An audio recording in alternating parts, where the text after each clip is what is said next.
അതിന് പക്ഷേ ചില ബ്രാഹ്മണന്മാരെ പേരുള്ളൂ, അല്ലാതെ പേരില്ല.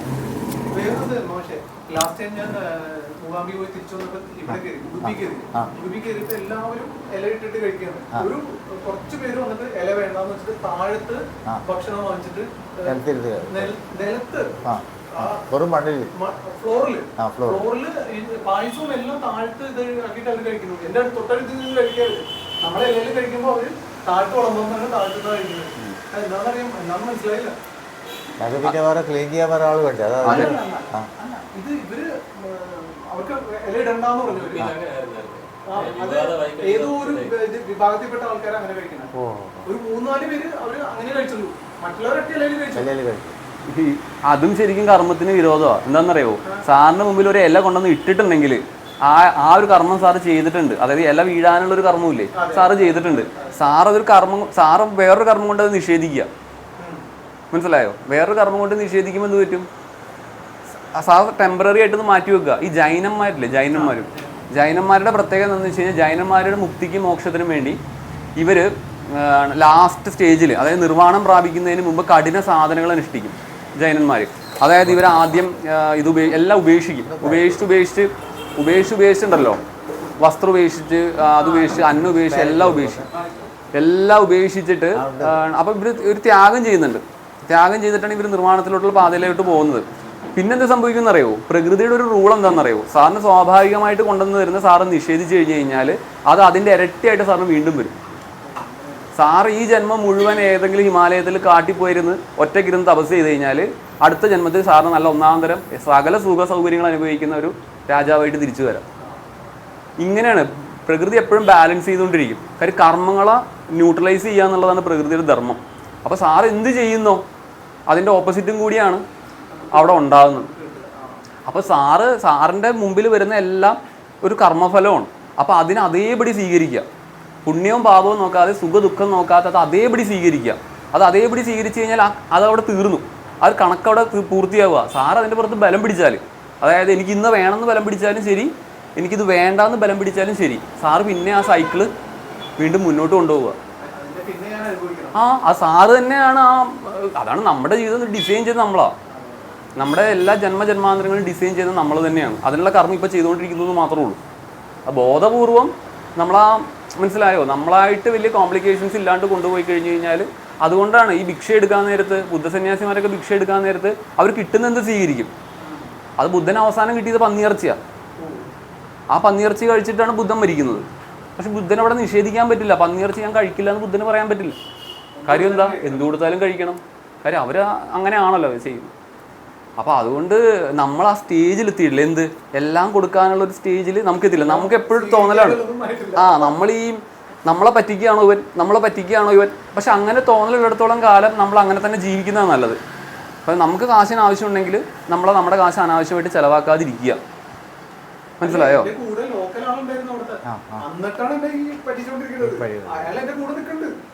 ഒന്നും പറഞ്ഞില്ല.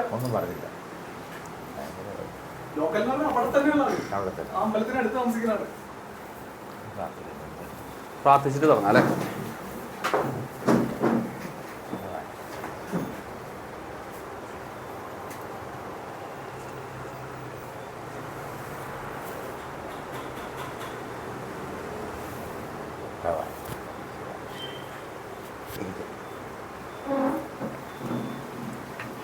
നമ്മളിന്നേ മുഹൂർത്തമാണ് എടുക്കാൻ പോണം. മുഹൂർത്തം.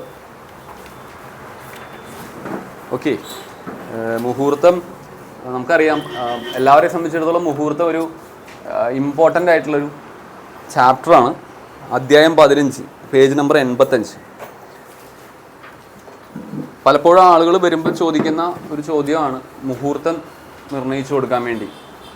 എല്ലാത്തിനും വേണമല്ലോ. എന്തിന്? വിവാഹത്തിന് മുഹൂർത്തം നിർണ്ണയിക്കണം, വീട് പണിയാൻ മുഹൂർത്തം, വീട് പണിത് കഴിഞ്ഞാൽ ഗൃഹപ്രവേശത്തിന് മുഹൂർത്തം, അത് തന്നെ കട്ടില വയ്ക്കാൻ മുഹൂർത്തം, പിന്നെ ചോറൂണ്, വിദ്യാരംഭം, കാതുകുത്തൽ, അങ്ങനെ എല്ലാ പരിപാടിക്കും മുഹൂർത്തം നോക്കുന്ന ഒരു രീതിയുണ്ട്. ഒരു നല്ല സമയത്ത് ഒരു കാര്യം തുടങ്ങിക്കഴിഞ്ഞാൽ അത് നല്ല രീതിയിൽ പര്യവസാനിക്കും എന്നുള്ളതാണ് ഉദ്ദേശം. അതായത് ഒരു നല്ല ബീജ നിക്ഷേപം നടത്തുക നല്ല സമയം നോക്കി. അപ്പോൾ അതിനനുസരിച്ച് അത് നല്ല രീതിയിൽ വളർന്നു വരും എന്നുള്ളതാണ് ആ കൺസെപ്റ്റ്. അപ്പോൾ അതാ ഇന്ന് എടുക്കുന്നത്. ഞാൻ വായിക്കാം, സാറെ പറഞ്ഞാൽ മതി. ഓക്കെ. ഞാനൊന്ന് പറയാറുണ്ട്, നമ്മൾ ഈ ഏത് കർമ്മം ചെയ്യുകയാണെങ്കിൽ എന്ത് കർമ്മമായിരുന്നു ആ കർമ്മം ചെയ്യാൻ ഇപ്പോൾ കക്കാൻ പോകണമെന്ന് വിചാരിക്കുക, അതിനൊരു മുഹൂർത്തമുണ്ട്. കാതുകുത്തൻ്റെ മുഹൂർത്തം, എല്ലാത്തിനും നല്ല മുഹൂർത്തം. രണ്ട് ജാതകങ്ങൾ തമ്മിൽ ചേരില്ല എന്ന് വിചാരിക്കുക, ചേരാത്ത ജാതകമാണ് കല്യാണം കഴിക്കണം. ഒരു ശുഭമുഹൂർത്തം എടുത്താൽ അത് ശരിയാവുന്നതാണ്. ആ ശുഭമുഹൂർത്തം കണ്ടുപിടിക്കുക, അങ്ങനെ കണ്ടുപിടിക്കുക എന്നാണ് നമ്മൾ ചെയ്യുന്നത്. ശുഭമുഹൂർത്തത്തിൽ നടക്കാൻ പറ്റാത്ത കാര്യങ്ങൾ, രണ്ട് കല്യാണം ജാതകം ചേരുന്നില്ല, അവർ സ്നേഹിച്ചു കല്യാണം കഴിക്കും. അപ്പം നമുക്കൊരു മുഹൂർത്തം കൊടുക്കുമ്പോൾ ഏറ്റവും നല്ലൊരു മുഹൂർത്തം കൊടുത്തു കഴിഞ്ഞാൽ ആ ചേരാത്തതിനും കൂടി ചേരാൻ പറ്റുന്നതാണ് മുഹൂർത്തം. ഏത് കാര്യം, ഒരു കട തുടങ്ങാം, അല്ലെങ്കിൽ എന്തെങ്കിലും ഒരു ബിസിനസ് എന്ത് ചെയ്യാനും അതിന് മുഹൂർത്തം കൊടുക്കും. ആ മുഹൂർത്തം എങ്ങനെ നമ്മൾ കൊടുക്കും? ഏറ്റവും ജ്യോതിഷന് അത്യാവശ്യമായിട്ടുള്ള കാര്യമാണ് മുഹൂർത്തം. ആര് വന്ന് ചോദിക്കും ഒരു മുഹൂർത്തം? കഴിഞ്ഞ ദിവസം ഒരാൾ സഞ്ചയന കർമ്മം മരിച്ചു കഴിഞ്ഞു, സഞ്ചയന കർമ്മം ചെയ്തു. അപ്പോൾ മരിച്ച ആൾക്കൊന്നും കാര്യമില്ല, പക്ഷേ ആ കർമ്മം ചെയ്തു കഴിഞ്ഞാൽ അദ്ദേഹത്തിൻ്റെ ആത്മാവിന് സമാധാനം കിട്ടുമെന്നുള്ള വിശ്വാസമാണ്. അപ്പോൾ നമ്മൾ സഞ്ചയനത്തിന് നമ്മൾ ദിവസം എങ്ങനെ കണ്ടുപിടിക്കും, ഏത് സമയത്ത് കൊടുക്കണം, ഇതൊക്കെ എല്ലാ മുഹൂർത്തവും നമ്മൾ പഠിക്കും. അതാണ്. ഞാനത് വായിക്കാം, വായിച്ചിട്ട് സാറ് പറഞ്ഞാൽ മതി. ഓക്കെ. ജ്യോതിഷത്തിൽ 6 അംഗങ്ങളിൽ വെച്ച് മുഹൂർത്തം എന്ന അംഗം പ്രധാനമാകുന്നു. ജ്യോതിഷം 6ആയിട്ട് തിരിച്ചിട്ടുണ്ടെന്ന് നമ്മളൊന്ന് പറഞ്ഞു. ഗണിതം, ഗോളം, ജാതകം, പ്രശ്നം, മുഹൂർത്തം, നിമിത്തം എന്നുള്ള രീതിയിൽ. അതിൽ ഒരു പ്രധാനപ്പെട്ട അംഗമാണ് മുഹൂർത്തം എന്ന് പറയുന്നത്. ഓരോ കർമ്മങ്ങളും ചെയ്യുവാനുള്ള സമയത്തിൻ്റെ ഗുണദോഷ വിചിന്തനം ആവശ്യമാണ്. ചെയ്യുന്ന സമയത്തിൻ്റെ ഗുണദോഷങ്ങൾ അനുസരിച്ചായിരിക്കും കർമ്മ ഫലപ്രാപ്തി. സർവ്വവിഘ്നങ്ങളെയും നശിപ്പിക്കുന്ന മഹാഗണപതിയെ സ്മരിച്ചുകൊണ്ട് മുഹൂർത്തം കണ്ടുപിടിക്കുന്ന എളുപ്പമായ മാർഗത്തെ ഇവിടെ പ്രതിപാദിക്കുന്നു. 1. എല്ലാ മുഹൂർത്തങ്ങൾക്കും ഊൺനാളുകൾ മാത്രം പരിഗണിക്കുക. ഊൺനാളുകൾ ഏതൊക്കെയാണെന്ന് ഇവിടെ പറഞ്ഞിട്ടുണ്ട്. ഏതൊക്കെയാ എഴുതണോ സാറേ? എഴുതട്ടെ, ഞാനൊന്ന് ജസ്റ്റ് ഒന്ന് എഴുതിയേക്കട്ടെ. എഴുതിയ ഒരു ഗുണം ഉണ്ടാവും. അതുകൊണ്ടാണ് എഴുതുമ്പോൾ ഉണ്ടല്ലോ ഓർമ്മയിൽ നിൽക്കും കേട്ടോ. നമ്മൾ വായിച്ചു എടുക്കുമ്പോഴേ നമ്മുടെ മെമ്മറിയിൽ ഒരു 10 പ്രാവശ്യം വായിക്കുന്ന തുല്യമാണ് ഒരു വായിച്ച് കഴിക്കുക. അശ്വതി ഒരു ഊണുനാളാണ് ആണല്ലോ. ഭരണിയോ? ഇല്ല, ഊണുനാളല്ല. അത് കഴിഞ്ഞ നക്ഷത്രം കാർത്തിക. ഇത് ഊണുനാളെന്ന് എഴുതാം അല്ലേ? ഊണുനാൾ കേട്ടോ. മുഹൂർത്തം കൊടുക്കാൻ പറ്റുന്ന നാളുകളാണിത്. ഊണുനാൾ. അശ്വതി ഊണുനാളാണ്. ഭരണിയും കാർത്തികയും കൊടുക്കാൻ പറ്റില്ല. രോഹിണി കൊടുക്കാലോ. പിന്നെയോ മകീരം കൊടുക്കാലോ. അശ്വതി, ഭരണി, കാർത്തിക, രോഹിണി, മകീരം. അടുത്തത് തിരുവാതിര കൊടുക്കാവോ? പറ്റില്ല. അടുത്ത നക്ഷത്രതാ ഉണർന്നല്ലോ. ഉണർന്നം കൊടുക്കാം. ഉണർദം. പൂയം കൊടുക്കാലോ. പൂയം ആയില്യം കൊടുക്കാൻ പറ്റുമോ? പിന്നെയോ അടുത്ത നക്ഷത്രം ഏതാ? മകം. മകം കൊടുക്കാൻ പറ്റുമോ? പറ്റില്ല അല്ലേ? പൂരം കൊടുക്കാവോ? ഉത്തരോ? ഉത്തരം പറ്റും. പിന്നെ അത്തോ? പറ്റും. ചിത്തിരയോ? ചോതി പറ്റുമോ? പറ്റും. വിശാഖം പറ്റുമോ? അനിഴം പറ്റുമല്ലോ. കേട്ട പറ്റൂലല്ലോ. കേട്ട. മൂലം പറ്റുമോ? പൂരാടം പറ്റുമോ? ഉത്രാടം പറ്റുമല്ലോ. തിരുവോണം, അവിട്ടം,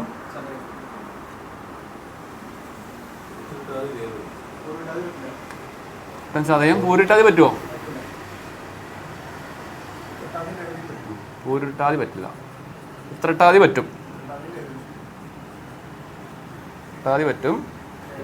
രേവതിയും പറ്റും. അപ്പോൾ ഇത്രയാണ് ഊൺനാളുകൾ എന്ന് പറയുന്നത്. ഇത്രയും ഊൺനാളുകളല്ല. ഇപ്പം ജനറലി നമുക്ക് കൊടുക്കാൻ പറ്റാവുന്ന നക്ഷത്രങ്ങളാണിത്. എന്നാൽ ചില പ്രത്യേക സിറ്റുവേഷൻസിൽ ഇക്കൂട്ടത്തിൽ ചില നക്ഷത്രങ്ങൾ നമുക്ക് കൊടുക്കാൻ പറ്റും. അത് പിന്നീട് വരും. അത് ചില എക്സെപ്ഷൻ കേസുകൾ കൊടുക്കാം. ഇത് ജനറലി ആയിട്ടുള്ളതാണ്. ഓക്കെ. ഇതിൽ തന്നെ ചില നാളുകൾ നമുക്ക് ഈ ഒട്ടും യാത്ര പോകാൻ പറ്റാത്ത നാളുകളൊക്കെ ഉണ്ട് അല്ലേ സാറേ? അതേതൊക്കെയാ? ഒന്ന് ഭരണി, തിരുവാതിര, ആയില്യം, പൂരം, പുരാടം ഇവിടെ, പുരാടം, പൂരിട്ടാതി, തൃക്കേട്ട, ഇതല്ലേ സാർ? ഈ ദിവസങ്ങൾക്ക് യാത്ര പോകാൻ പറ്റില്ല. നമ്മൾ പ്രധാനപ്പെട്ട ഒരു കാര്യത്തിൽ പോവുകയാണെങ്കിൽ യാത്ര ഒഴിവാക്കുക ഈ ദിവസം. അതെ, അത് എഴുതിക്കൊള്ളണം, എന്നാലേ നമുക്ക് പ്രയോജനം. സാർ ഇതിന് മുമ്പ് പറഞ്ഞത് ഭരണി, തിരുവാതിര, ആയില്യം, പൂരം, പൂരാടം, പൂരിട്ടാതി, തൃക്കേട്ട എന്നീ 7 നാൾ വിതക്കിൽ വിളയില്ല ഭൂമി അല്ലെ? വിതക്കിൽ വിളയില്ല ഭൂമി. നമ്മുടെ ഒരു കൃഷി തുടങ്ങിയ വിതച്ചാൽ അത് വിളയില്ല. അതേപോലെ തന്നെ യാത്ര പോകിൽ അവൻ വരാ, യാത്ര പോയാൽ അവൻ തിരിച്ച്, യാത്ര പോയാൽ അവൻ വരാന്ന് പറയാൻ വരില്ല. വരുന്നല്ല വരാ, അത് വരില്ല, വരില്ല എന്നാണ് അർത്ഥം. അപ്പൊ ഈ നാളുകൾ പ്രത്യേകം ശ്രദ്ധിക്കാം. ഇത് ആരുടെയൊക്കെ നാളുകളാ? ഭരണിയല്ലേ സാർ? യമന്റെ നാളല്ലേ? തിരുവാതിര രുദ്രനല്ലേ? ഇല്ല സാറേ? ആയില്യം സർപ്പം അല്ലേ? അല്ലേ? പൂരം, പൂരാടം, പൂരിട്ടാതി, പിന്നെ തൃക്കേട്ട. ഇതിനൊരു ഒരു ഒരു നമ്മുടെ കൂട്ടത്തിൽ ഒരാളൊരു ഇത് പറയുമായിരുന്നു, അങ്ങനെ യമരുദ്ര അല്ലേ? യമരുദ്ര ഒരു ശ്ലോകം പോലെ ഒരു സാധനം ഉണ്ടായിരുന്നു ഓർത്ത് വെക്കാൻ. യമരുദ്ര സർപ്പിയ അങ്ങനെ എന്തോ അല്ലേ? പിന്നെ അത് തന്നെ. പിന്നെ 3 പൂരാടത്തിൽ എന്തോ പറയും? മുപ്പൂരം കേട്ട അവൻ വരാന്ന് പോയാൽ അത് തന്നെ, തിരിച്ചു വരില്ല. അപ്പൊ ഇതൊന്നും ഓർത്ത് വെക്കുക കേട്ടോ. ഭരണിയും തിരുവാതിരയും ആയില്യവും പൂരവും തൃക്കേട്ടയും ആ ദിവസങ്ങളിൽ യാത്ര പോകാൻ പാടില്ല, വിത്ത് വിതക്കാൻ പാടില്ല, പ്രധാനപ്പെട്ട കാര്യങ്ങളൊന്നും ചെയ്യാൻ പാടില്ല. അതേപോലെ തന്നെ സാർ ഒരിക്കൽ പറഞ്ഞാണ് നമ്മളുടെ കൂറുണ്ടല്ലോ, അതായത് നമ്മളുടെ ചന്ദ്രൻ നിൽക്കുന്നത് ജന്മക്കൂറ്, അതിന്റെ അഷ്ടമ കൂറുണ്ട്, അഷ്ടമരാശി ഉണ്ടല്ലോ, അതിന്റെ 8ാമത്തെ രാശി. ആ രാശിയിലുള്ള നക്ഷത്രങ്ങളിൽ നമ്മൾ മേജർ ആയിട്ടുള്ള അശ്വതിയുടെ 8ാമത്തെ അശ്വതി ഏത് രാശിയിലാണ് വരിക? അശ്വതി മേടം. മേടത്തിന്റെ 8ാമത്തെ രാശിയാണ്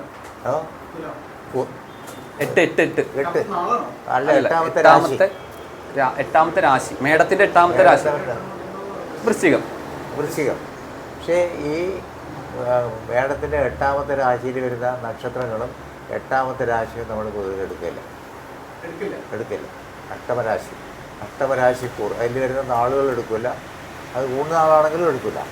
3 നാളാണെന്ന് വിചാരിക്കുക. പക്ഷേ എൻ്റെ ഒരു കാര്യം നോക്കുകയാണെങ്കിൽ അതിൻ്റെ അശ്വതി നക്ഷത്രമാണെങ്കിൽ പിന്നെ വൃശ്ചികത്തിൽ വരുന്ന വൃശ്ചിക രാശി എടുക്കില്ല. വൃശ്ചിക രാശിയിൽ വരുന്ന ഏതൊക്കെ നക്ഷത്രങ്ങൾ? വിശാഖം, അനിഴം, തൃക്കേട്ട എന്തായാലും എടുക്കില്ല, അനിഴും എടുക്കില്ല. അഷ്ടമരാശിക്കൂർ എന്ന് പറയും എടുക്കല്. അഷ്ടമരാശിക്കൂർ ഈ നമ്മുടെ രാശിയുടെ ഏത് രാശിയാണോ അതിൻ്റെ 8ാമത്തെ രാശി, അതാണ് അഷ്ടമരാശിക്കൂർ. ആ കൂറും എടുക്കില്ല, അതിൽ വരുന്ന നാളുകളും എടുക്കില്ല. ഈവൻഡോ അത് 3 നാളാണെങ്കിലും നമ്മളത് ഒഴിവാക്കും. അത് സാർ ഒരു ജനറൽ കണ്ടീഷൻ പറഞ്ഞാണ്. അതായത് സാർ കഥ പറഞ്ഞിരുന്നു നമ്മുടെ ഒരു ജ്യോതിഷി. ഒരു കാര്യം കൂടി പറയാം, ഈ അഷ്ടമരാശി ഒഴിവാക്കാൻ നിയമമുണ്ടെങ്കിലും ഈ 2 രാശിയുടെ അധിപന്മാർ ഒരാളാണെങ്കിൽ എടുക്കുന്നതിൽ വിരോധമില്ല. ഇത്തിരി വെള്ളം ചേർക്കാമല്ലോ. അപ്പോൾ അഷ്ടമരാശിയുടെ അധിപന്മാർ, ഇപ്പോൾ മേടത്തിൻ്റെ അധിപൻ ചൊവ്വയാണ്, വൃശ്ചികത്തിൻ്റെ അധിപൻ ചൊവ്വയാണ്. അതുകൊണ്ട് എടുക്കുന്നതിനും വിരോധമില്ല. ഒരു വിട്ടുവീഴ്ചയുണ്ട് അവിടെ. അതുകൂടി നമ്മൾ ശ്രദ്ധിക്കണം, ഡീറ്റെയിലായിട്ട് വരുന്നുണ്ട്. പിന്നെ വേറൊരു കാര്യം, ഈ പറ്റില്ല എന്ന് പറഞ്ഞ കാര്യത്തിൽ പ്രധാനപ്പെട്ട 2 കാര്യത്തിലും ഒരു കാര്യത്തിന് വരും. വിവാഹത്തിനും വിവാഹ നിശ്ചയത്തിനും മകവും എടുക്കാം, മൂലവും എടുക്കാം. വിവാഹത്തിന് അതെ, അത് എക്സെപ്ഷനാണ്. ഈ 16 ഊർന്നാളുകളുണ്ടെങ്കിലും ചില കാര്യങ്ങൾക്ക് ഈ പറ്റാത്ത ആൾക്കാരെ എടുക്കാം. പിന്നെ തിരുവാതിര ഈ മകവും മൂലവും വിവാഹത്തിന് എടുക്കാം, വിവാഹ നിശ്ചയത്തിനും എടുക്കാം, മകവും മൂലവും എടുക്കാം. വായിക്കുന്നുണ്ട്, അങ്ങോട്ട് വരുന്നുണ്ട്. അടുത്ത വിവാഹത്തിന് പ്രത്യേകം പറയുന്നത് ഇതിപ്പോൾ പോയിന്റ് പറയുന്നത് നോട്ട് ചെയ്യാൻ വേണ്ടി പറയുന്നതാണ്. പിന്നെ തിരുവാതിര എടുക്കാം, എന്തിനെന്നറിയോ? വിദ്യാരംഭത്തിനെടുക്കാം. വിദ്യാരംഭം തിരുവാതിര കൊള്ളില്ലെന്നല്ലേ പറഞ്ഞത്, പക്ഷേ തിരുവാതിര വിദ്യാരംഭം ഇല്ല.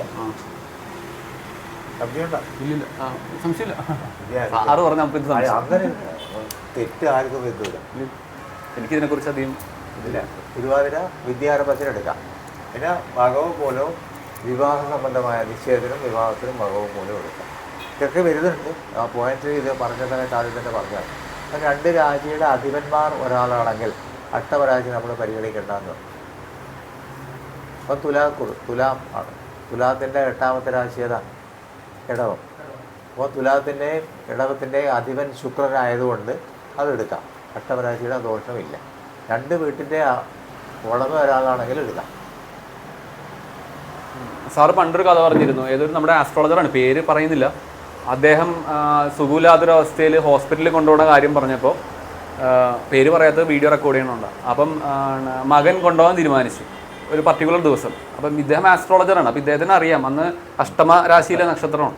പുള്ളി പറഞ്ഞു ഞാൻ വരുന്നില്ല എന്ന് പറഞ്ഞു, ഇന്ന് പോകണില്ല എന്ന് പറഞ്ഞു. അപ്പം മകൻ പറഞ്ഞ് അച്ഛൻ പറ്റില്ല എന്ന് പറഞ്ഞ് നിർബന്ധിച്ച് വിളിച്ചുകൊണ്ട് പോയി. ആ പോക്കാണ് പുള്ളി പോയത്. വളരെ പ്രശസ്തനായ ആളാണ്. അപ്പം നമ്മൾ പേര് പറയുന്നത് ശരിയല്ല, അതുകൊണ്ട് പറയുന്നില്ല. വളരെയധികം പ്രശസ്തനാണ്. അഷ്ടമരാശിക്കൂറിൽ നമ്മളിപ്പോൾ രോഗം വന്നു, എനിക്ക് അസുഖം വന്നു. എൻ്റെ നക്ഷത്രം മൂലം നക്ഷത്രമാണ്. ഞാൻ ധനുക്കൂറാണ്. കർക്കിടക രാശി എന്ന് പറയുന്നത് എൻ്റെ അഷ്ടമരാശിയാണ്. അപ്പോൾ അഷ്ടമരാശിയിൽ വരുന്ന നക്ഷത്രം പുണർന്നം, കാല്, പൂയം, ആയില്യം. ഈ 3 നാളും എനിക്ക് ഏറ്റവും മോശപ്പെട്ട നാളാണ്. ആർക്കും നമ്മുടെ രാശിയുടെ 8ാമത്തെ രാശിയും 8ാമത്തെ രാശിയിൽ വരുന്ന നാളുകളും നമുക്ക് ഏറ്റവും അധികം ബുദ്ധിമുട്ടുകളുണ്ടാവും. ഒരു വിഷമമില്ലെങ്കിലും ആരും കയറി വന്ന് ചെറിയ പറഞ്ഞു പോകും. എന്തെങ്കിലും ഒരു സംഭവം നമുക്കുണ്ടാകും. അല്ലെങ്കിൽ കാലിൽ ഊറ്റുക, അല്ലെങ്കിൽ വണ്ടി ഇടിക്കുക, അങ്ങനെ എന്തെങ്കിലുമൊക്കെ സംഭവിക്കും. അപ്പോൾ എല്ലാവരും അവൻ്റെ അഷ്ടമരാശിക്കൂറും ഓർത്ത് വെക്കുന്നത് നല്ലതാണ്. പിന്നെ വേറൊരു കാര്യം, അഷ്ടമരാശിക്കൂറിൽ ആണെന്ന് ഈ ജ്യോത്സ്യൻ എന്ന് പറഞ്ഞാൽ അദ്ദേഹത്തിൻ്റെ മുമ്പിൽ ഞാനൊന്നും ഒന്നുമല്ല. അത്രയും വലിയ എറണാകുളം ജില്ലയിലുള്ള ഏറ്റവും വലിയ പ്രഗത്ഭനായ ജ്യോത്സ്യനാണ്. അദ്ദേഹം പറഞ്ഞു മകനും നിർബന്ധമായിട്ട് അച്ഛന് പോകില്ല. അദ്ദേഹം പറഞ്ഞു പോണ്ട, ഇന്ന് പോണ്ട. മകനും നിർബന്ധം. പ്രശസ്തനായ ജ്യോത്സ്യനാണ്. അദ്ദേഹം പറഞ്ഞു പോകണ്ട, അഷ്ടമരാശി ഇല്ല, അച്ഛനെ കൊണ്ടുപോയാൽ മതിയാവും. കൊണ്ടുപോയി ആ വഴിക്ക് പോയി. അങ്ങനെ മുമ്പിലൊന്നും നമ്മളൊന്നും ഒന്നുമല്ല. ഇത്രയും വലിയ ജ്യോത്സ്യം അറിയുന്നതാണ്. പേര് പറയുന്നത് ശരിയല്ല, അതുകൊണ്ട് പറഞ്ഞില്ല. അദ്ദേഹത്തിന് അറിയാം സമയമായി. അദ്ദേഹത്തിന് അറിയാം പോക്കാണെന്ന് അറിയാം, പോയാൽ തിരിച്ചു വരില്ല എന്നറിയാം. പക്ഷേ മകൻ്റെ വാശിക്ക് സമയമായി, അദ്ദേഹത്തിന് അറിയാമല്ലോ. പോയി ആ വഴിക്ക് പോയി.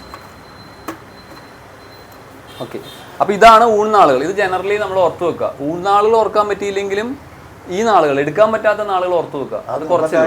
അത് കുറച്ചല്ലേ ഉള്ളൂ. അപ്പോൾ നമുക്ക് അത് പെട്ടെന്ന് നമുക്ക് അവോയ്ഡ് ചെയ്ത് ബാക്കിയുള്ള നാളുകളിലേക്ക് പോകാം.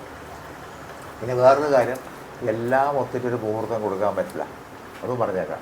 എല്ലാ കാര്യങ്ങളും ഒത്തിട്ട് മുഹൂർത്തം. പക്ഷേ നമ്മൾ മുഹൂർത്തം കൊടുക്കുന്ന സമയത്ത് കഴിയുന്നിടത്തോളം 100% കൊടുക്കാൻ നോക്കുക. ചില കാര്യങ്ങളൊക്കെ നമുക്ക് ഒഴിവാക്കാനും പറ്റും. അതൊക്കെ ഇതിനകത്ത് പറഞ്ഞു. കംപ്ലീറ്റ് എല്ലാം ഒത്തുകൊണ്ടൊരു മുഹൂർത്തം കൊടുക്കാൻ ബുദ്ധിമുട്ടാണ്. ചില കാര്യങ്ങളൊക്കെ നമുക്ക് ഒഴിവാക്കാൻ പറ്റും. രണ്ടാമത്തത് അഷ്ടമകൂറ്, അതായത് അഷ്ടമ രാശി പാടില്ല. ഈ രാശിയിൽ വരുന്ന നക്ഷത്രങ്ങളെ ഒഴിവാക്കുക. വിവാഹത്തിന് സ്ത്രീയുടെയും പുരുഷൻ്റെയും അഷ്ടമക്കൂറും അതിലെ നക്ഷത്രങ്ങളെയും ഒഴിവാക്കുക. ഗൃഹപ്രവേശത്തിനും ഇത് ബാധകമാണ്. ജന്മമാസം, ജന്മനക്ഷത്രം ഇവ പാടില്ല. അതായത് ഉദ്ദേശിച്ചത് ഒരു പുരുഷൻ്റെയും സ്ത്രീയുടെയും വിവാഹത്തിന് വേണ്ടി ഒരു നാൾ കുറിക്കാൻ അവർ വന്നു കഴിഞ്ഞാൽ നമ്മൾ കൊടുക്കുന്ന നാള് ഈ സ്ത്രീയുടെയോ പുരുഷൻ്റെയോ അഷ്ടമരാശിയിൽ വരുന്ന നക്ഷത്രം ആവരുത്. മനസ്സിലായില്ലേ? നക്ഷത്രമാണ് അവിടെ നോക്കുന്നത് അല്ലേ സാറേ? അഷ്ടമരാശിയിലുള്ള നക്ഷത്രങ്ങൾ ആവരുത്. പുരുഷൻ്റെ ആവരുത്, സ്ത്രീയുടെ ആവരുത്. കാര്യം അങ്ങനെ ഒരു മംഗളകർമ്മം അവരുടെ അഷ്ടമക്കൂറിലെ നക്ഷത്രത്തിൻ്റെ ദിവസം ചെയ്യാൻ പറ്റില്ല. ഇത് മാത്രമല്ല, ഗൃഹപ്രവേശമാണെങ്കിലും ഏതൊരു മംഗളകർമ്മമാണെങ്കിലും അഷ്ടമരാശിയിൽ വരുന്ന നക്ഷത്രങ്ങൾ ആവരുത്. ഓക്കെ, ജന്മമാസവും ജന്മനക്ഷത്രവും ഒഴിവാക്കുക. 6 കുഴപ്പമില്ല. ഇപ്പം ജന്മമാസം ഒഴിവാക്കുക, ജന്മനാളും ഒഴിവാക്കുക. പക്ഷെ വേറൊരു കാര്യം കൂടി പറഞ്ഞാൽ, ജന്മമാസം ഒഴിവാക്കുക എന്ന് പറഞ്ഞാൽ ജന്മമാസം മുഴുവൻ ഒഴിവാക്കേണ്ട കാര്യമില്ല. കാരണം നക്ഷത്രം ആദ്യം വരികയാണ്, മാസം തുടങ്ങി ഉടനെ നക്ഷത്രം വരികയാണെങ്കിൽ അതിന് ശേഷം എടുക്കാം. ജന്മമാസം എടുക്കാൻ പാടില്ല എന്നൊരു പൊതു തത്വമാണ്. പക്ഷെ ജന്മമാസം എടുക്കാം. എങ്ങനെ? ജന്മനക്ഷത്രത്തിന് ശേഷം ആ മാസം മുഴുവൻ ഒഴിവാക്കേണ്ട കാര്യമില്ല. ഇപ്പോൾ ഒരു മാസം തുടങ്ങി, ഇപ്പോൾ അടുത്തിപ്പോൾ കുംഭമാസം തുടങ്ങി, കുംഭമല്ല മീനം തുടങ്ങാൻ പോകും. അപ്പോൾ മീനമാസത്തിൽ ആദ്യം തന്നെ ജന്മനാൾ വന്നു കഴിഞ്ഞാൽ ആ മാസം മുഴുവൻ ഒഴിവാക്കേണ്ട കാര്യമില്ല. അത് ആ ജന്മനാൾ കഴിഞ്ഞിട്ടുള്ള ദിവസം എടുക്കാം.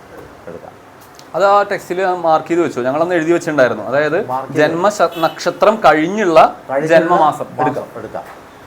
അങ്ങനെ, കാരണം എല്ലാവർക്കും തിരക്കല്ലേ, കല്യാണം കഴിക്കണം, ഇതൊക്കെ നോക്കണ്ടേ, പുറത്ത് വീട്ടിൽ കയറി താമസിക്കണം.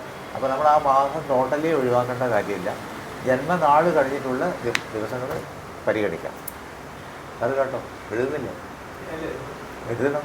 അതൊക്കെ ഒരു എക്സെപ്ഷൻ കേസാണ് കേട്ടോ. നമ്മൾ പരമാവധി നല്ല മുഹൂർത്തം കൊടുക്കുക. പക്ഷെ നമ്മുടെ മുമ്പിൽ വരുന്ന ആൾക്ക് പക്ഷേ അത് എനിക്കിപ്പോൾ തന്നെ കല്യാണം കഴിക്കണം എന്നൊക്കെ ആയിരിക്കാം, അല്ലെങ്കിൽ ഇപ്പം തന്നെ വീട് കയറി താമസിക്കണം എന്നൊക്കെ ആയിരിക്കാം. അപ്പോൾ അതിനനുസരിച്ച് നമ്മൾ കുറച്ച് എക്സെപ്ഷൻസ് അതിൽ കൊടുക്കേണ്ടി വരും. ഇനി കർക്കിടകം, കന്നി, കുംഭം ഈ മാസങ്ങൾ മുഹൂർത്ത മാസങ്ങളായി പരിഗണിക്കാതിരിക്കുക. ഓക്കെ, മാസങ്ങളാണേ, രാശിയല്ല കേട്ടോ. കന്നി മാസത്തിലോ കുംഭമാസത്തിലോ മുഹൂർത്തം കൊടുക്കാതിരിക്കുക. കർക്കിടക മാസത്തിൽ പൊതുവെ കല്യാണങ്ങൾ ഉണ്ടാവാറില്ല, നമുക്കറിയാലോ. പഞ്ഞമാസം എന്നാണല്ലോ. കന്നിയിലും കുറവാണ്.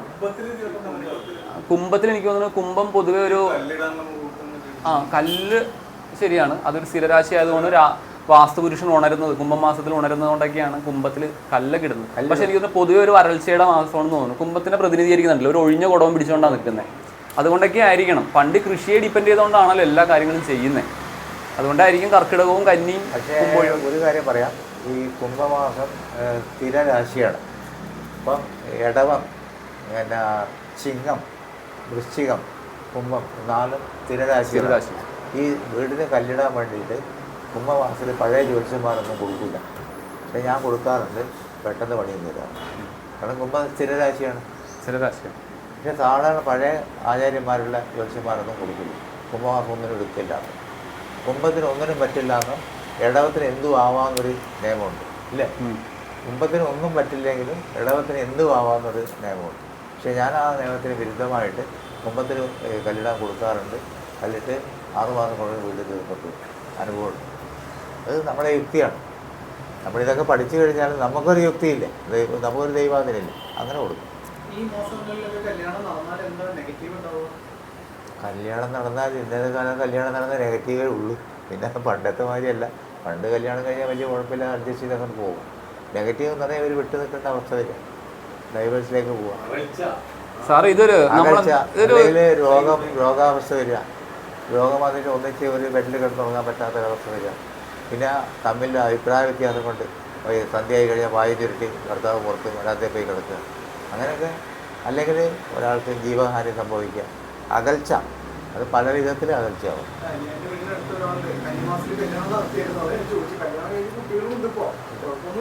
പക്ഷേ ഇതിപ്പോൾ നമ്മൾ മുഹൂർത്തം കൊടുക്കുമ്പോൾ നമ്മൾ ശ്രദ്ധിക്കേണ്ട കാര്യം, അപ്പോൾ നമ്മൾ മുഹൂർത്തം കൊടുത്ത് ഒരു 5 കൊല്ലം കഴിഞ്ഞിട്ട് നമ്മളുടെ തന്നെ ആൾ വന്ന് ചോദിക്കുന്നത് ഇത് ആരാ മുഹൂർത്തം കുറിച്ചതെന്ന്. അപ്പോൾ നമ്മൾ സാറ് തന്നെ അത് മുഹൂർത്തം കുറിച്ചതെന്ന് പോയില്ല. അപ്പോൾ നമ്മൾ മുഹൂർത്തം കൊടുക്കുന്ന സമയത്ത് നമ്മൾ തെറ്റ് വരുത്താൻ പാടില്ല. അല്ലെങ്കിൽ 5 കൊല്ലം കഴിഞ്ഞ് ആൾ ചിലപ്പോൾ നമ്മൾ മറന്നു പോകും. ആൾ നമ്മുടെ അടുത്ത് തന്നെ പറയും ഇത് ആരാ മുഹൂർത്തം കൊടുത്തതെന്ന് ചോദിക്കും. അപ്പോൾ പുള്ളി മുഖത്തടിച്ച പോലെ വരും, സാറ് തന്നെ അതെന്ന് തീർക്കും. അപ്പോൾ നമ്മളെപ്പോഴും വളരെ കെയർഫുള്ളായിരിക്കണം. പിന്നെ അബദ്ധങ്ങൾ ആർക്കും പറ്റാം, മനുഷ്യന്മാരല്ല അബദ്ധങ്ങൾ പറ്റാം. പറ്റുകയാണെങ്കിൽ എനിക്ക് പറ്റിയിട്ട് അബദ്ധമാണെന്ന് അഡ്മിറ്റ് ചെയ്യുന്നത് നല്ലത്. അത് അവിടെ പിടിച്ച് നിൽക്കാൻ നോക്കരുത്. നമുക്ക് ഏത് മനുഷ്യനും അബദ്ധം, എനിക്ക് സോറി, എനിക്കത് തെറ്റ് പറ്റിയിട്ട് എന്ന് പറയും. അപ്പോൾ നമ്മളുടെ ആ കർമ്മദോഷത്തിനൊരു പരിഹാരമാവും. നമ്മൾ ഈ കർമ്മം ചെയ്യുന്നതിന് തെറ്റാണ്. ഞാൻ ദൈവഹിതത്തിന് വിരുദ്ധമായിട്ടുള്ള കാര്യങ്ങളാണ് നമ്മൾ ചെയ്യുന്നത്. അപ്പോൾ അതിൻ്റെ ദൈവാധീനത്തിന് വേണ്ടിയാണ് നമ്മളെപ്പോഴും പ്രാർത്ഥിച്ചുകൊണ്ട് കർമ്മം ചെയ്യുന്ന സമയത്ത് സൽബുദ്ധി വരണേ, തെറ്റ് വരുത്താൻ പാടില്ലേ എന്നൊക്കെ പ്രാർത്ഥിച്ച് ചെയ്യുന്നതാണ്. എല്ലാം ദൈവാധീനമാണ്. നമുക്ക് നാക്ക് പഴച്ചാൽ പോയില്ലേ, എല്ലാം പോയില്ലേ, പഴച്ചാലും നോക്കാം.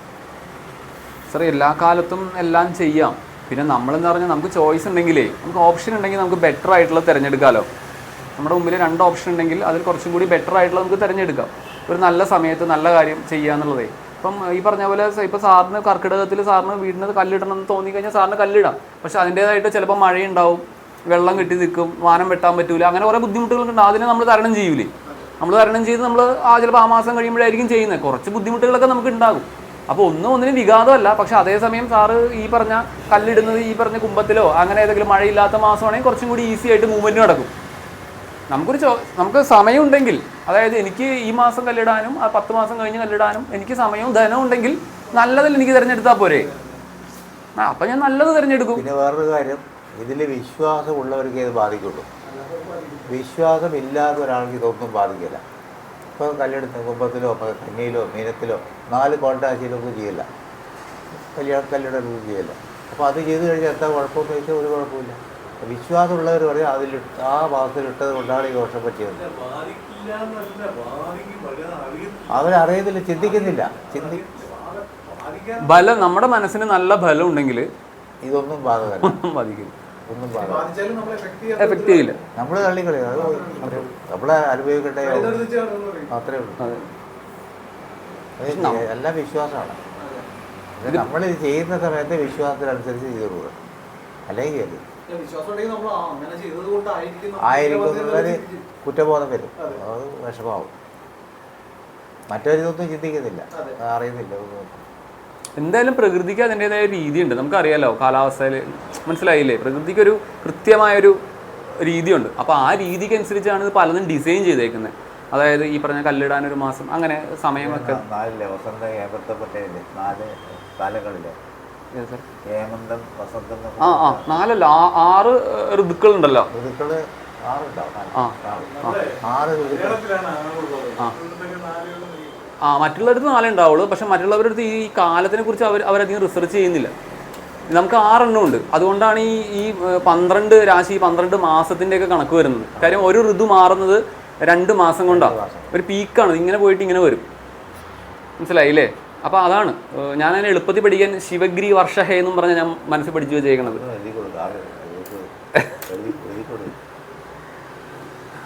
അപ്പോൾ സ്വന്തം കയ്യിൽ നിന്ന് കുറച്ച് വരട്ടെ. ഇല്ല, അത് പിന്നെ ചെയ്തത്. അപ്പം അതെന്ന് വെച്ച് കഴിഞ്ഞാൽ ശരി.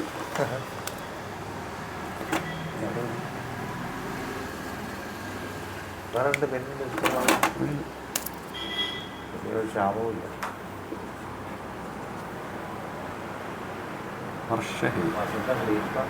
വസന്തം വർഷ 2 3 4 5 6 എണ്ണായില്ലേ. ഹേ എന്ന് പറയുന്നത് ഹേമന്ത് കേട്ടോ. ശി എന്ന് പറയുന്നത് ശിശിരം. ശിശിരമുണ്ട്, വർഷമുണ്ട്, ഗ്രീഷ്മമുണ്ട്, ശരത്ത് ഒരെണ്ണം കൂടിയുണ്ട്. വാവച്ച ഒരെണ്ണം കൂടിയുണ്ട്. വസന്തം അല്ലേ? ഇത് വസന്തം, സോറി. വസന്തം, വർഷം, ശിശിരം, വസന്തം, ഗ്രീഷ്മം, വർഷം, ശരത്ത്, ഹേമന്തം. ഇതാണ് 6 ഋതുക്കൾ. ഇതിങ്ങനെ 2 മാസം 2 മാസം വെച്ച് വരും. 2 4 6 8 10 12.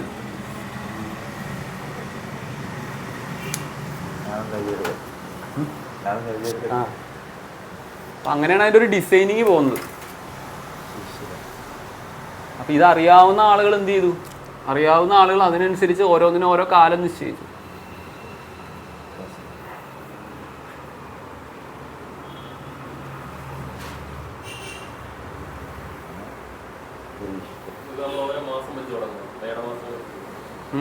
ഋതുക്കൾ ഓരോ മാസം വെച്ചിട്ട്. ഹേമന്ത ഡിസംബറൊക്കെ വരുമ്പോഴാണ് ഹേമന്തം എന്ന് എനിക്കറിയാം.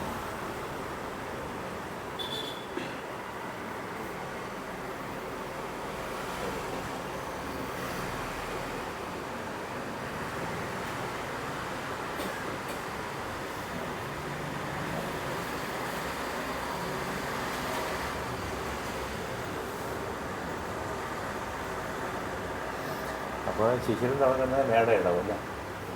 അതായിരിക്കും സാർ. എനിക്ക് ഇംഗ്ലീഷ് എനിക്ക് അതറിയില്ല. ആയിരിക്കും. ആയിരിക്കും. ഹേമന്തം കഴിഞ്ഞിട്ടല്ലേ ശിശിരം തുടങ്ങണേ? അങ്ങനെയല്ല. വസന്തം, ഗ്രീഷ്മം, വർഷം, ശരത്ത്, ഹേമന്തം. വസന്തം, ഗ്രീഷ്മം, വർഷം.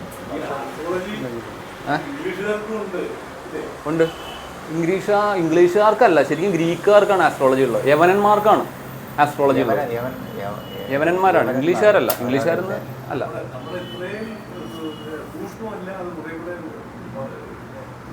അത് രണ്ട് രീതിയിൽ ഉപയോഗിച്ചുകൊണ്ടിരുന്നത് വെച്ചത്. ഇവിടെ ഉപയോഗിക്കുന്ന രീതിയിലല്ല അവർ ഉപയോഗിച്ചുകൊണ്ടിരുന്നത്. അവരാണ് ശരിക്കും പറഞ്ഞാൽ നമ്മുടെ ഈ ലൈഫിൽ ഇംപ്ലിക്കേഷൻ കൂടുതൽ ഉപയോഗിച്ചുകൊണ്ടിരുന്നത് വെച്ചത്. ഈ ഇമേജുകളുണ്ടല്ലോ, നമ്മൾ ഈ മീനൻ രാശിയുടെ 2 മത്സ്യങ്ങളുടെയൊക്കെ ഇമേജുകളൊക്കെ ഇല്ലേ, അതൊക്കെ ശരിക്കും നമ്മളായിട്ടല്ല, ശരിക്കും ഗ്രീക്കുകാരായിട്ടാണ് ബന്ധം. അത് അവിടുന്നാണ് ഈ സാധനം രാശിയുടെ ആ പിക്ചറൈസേഷനൊക്കെ ഇങ്ങോട്ട് വന്നു. അവരാണ് നമ്മുടെ നോർമൽ ലൈഫിൽ, അതായത് ഇങ്ങനെയുള്ള കാര്യങ്ങളൊക്കെ വിവാഹം അത് ഇത് അങ്ങനത്തെ കുറേ കാര്യങ്ങൾ അത്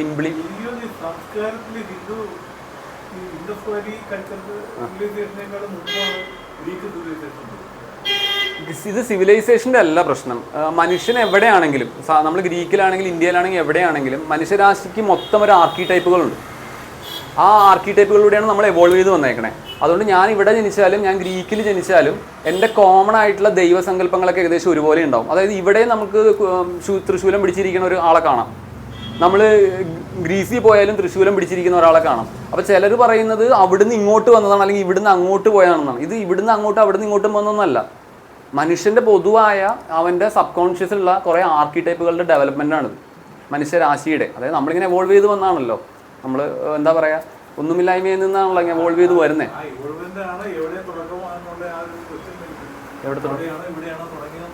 ഇല്ലില്ല, മനുഷ്യരെല്ലായിടത്തും ഉണ്ടല്ലോ സാറേ, മനുഷ്യരെല്ലായിടത്തും ഉണ്ട്. എവിടെ തുടങ്ങിയാലും അവനൊക്കെ ഒന്നാണല്ലോ തുടങ്ങിയത് നമ്മളെല്ലാവരും, അല്ലേ? ഒരു ഏകകോശ ജീവി എന്നാണല്ലോ നമ്മളെല്ലാവരും തുടങ്ങിയത്.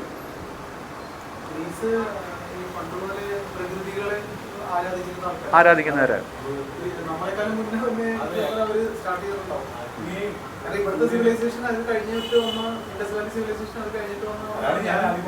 പക്ഷെ നമ്മൾക്ക് ആ ഇൻഡസ് വാലിയെ വെച്ച് നമ്മൾ നോക്കണ്ട, നമ്മളല്ലാതെ നമുക്ക് നോക്കാലോ. നമ്മുടെ കാലസങ്കല്പമൊന്നും അവർക്കില്ല, നമ്മുടെ കാലഗണനയൊന്നും ഗ്രീസിലില്ല. ഗ്രീക്ക് ദേവനെ ഇമിറ്റേറ്റ് ചെയ്ത് ഉണ്ടാക്കിയെടുത്തതാണ്. ഗ്രീക്ക് ദേവനുണ്ട്, സെയിം ഈ പറഞ്ഞ ഈസ്റ്റർ എന്ന് പറയുന്നത് അവര് ആഘോഷിച്ചിരുന്നതാണ്. അത് സെയിം തന്നെ ഇമിറ്റേറ്റ് ചെയ്ത് ഇങ്ങോട്ട് എടുത്തതാണ്, ക്രിസ്ത്യാനിറ്റിയിലേക്ക് എടുത്തത്. ഗ്രീക്ക് ദേവനാണ്. ഞാൻ പറഞ്ഞതാണ് ഇമിറ്റേഷൻ്റെ കാര്യമാണ് ഞാൻ പറഞ്ഞത്. ഇമിറ്റേഷൻ എന്നുള്ള നമ്മുടെ ഒരു കൺസെപ്റ്റാണ്. ഇമിറ്റേഷൻ ആവണമെന്നില്ലെന്നാണ് ഞാൻ പറഞ്ഞത്. മനസ്സിലായോ? സാറിൻ്റെ ആയിക്കോട്ടെ എൻ്റെ ആയിക്കോട്ടെ, നമ്മൾ രണ്ട് സ്ഥലങ്ങളിൽ താമസിക്കുന്ന ആളുകളായിക്കോട്ടെ, നമ്മുടെ ഉപബോധ മനസ്സിലുള്ള ദൈവസങ്കല്പങ്ങൾ ഒന്നായിരിക്കും. അത് ഞാൻ സാറിൻ്റെ കൂടെ താമസിച്ചുകൊണ്ടോ സാറിൻ്റെ ലീനിയേജ് വരുന്നതുകൊണ്ടോ അല്ല. മനസ്സിലായോ? അൾട്ടിമേറ്റ്ലി നമ്മളെല്ലാം ഒരേ ബോധത്തിൽ നിന്നാണ് വരുന്നത്. അതാ ഞാൻ പറഞ്ഞത്. അതുകൊണ്ട് നമ്മൾ പലപ്പോഴും അഡാപ്റ്റ് ചെയ്തതെന്നാണ് നമ്മുടെ കൺസെപ്റ്റ്. അഡാപ്റ്റ് ചെയ്തതാവണമെന്നില്ലെന്നാണ് ഞാൻ പറഞ്ഞത്. അങ്ങനെ ഒരു വശം കൂടിയുണ്ട് ഇതിന്. എല്ലാ മനുഷ്യരും, ഞാൻ പറഞ്ഞതല്ല, കാളിയുന്ന് പറഞ്ഞതാണ്. ഓക്കെ,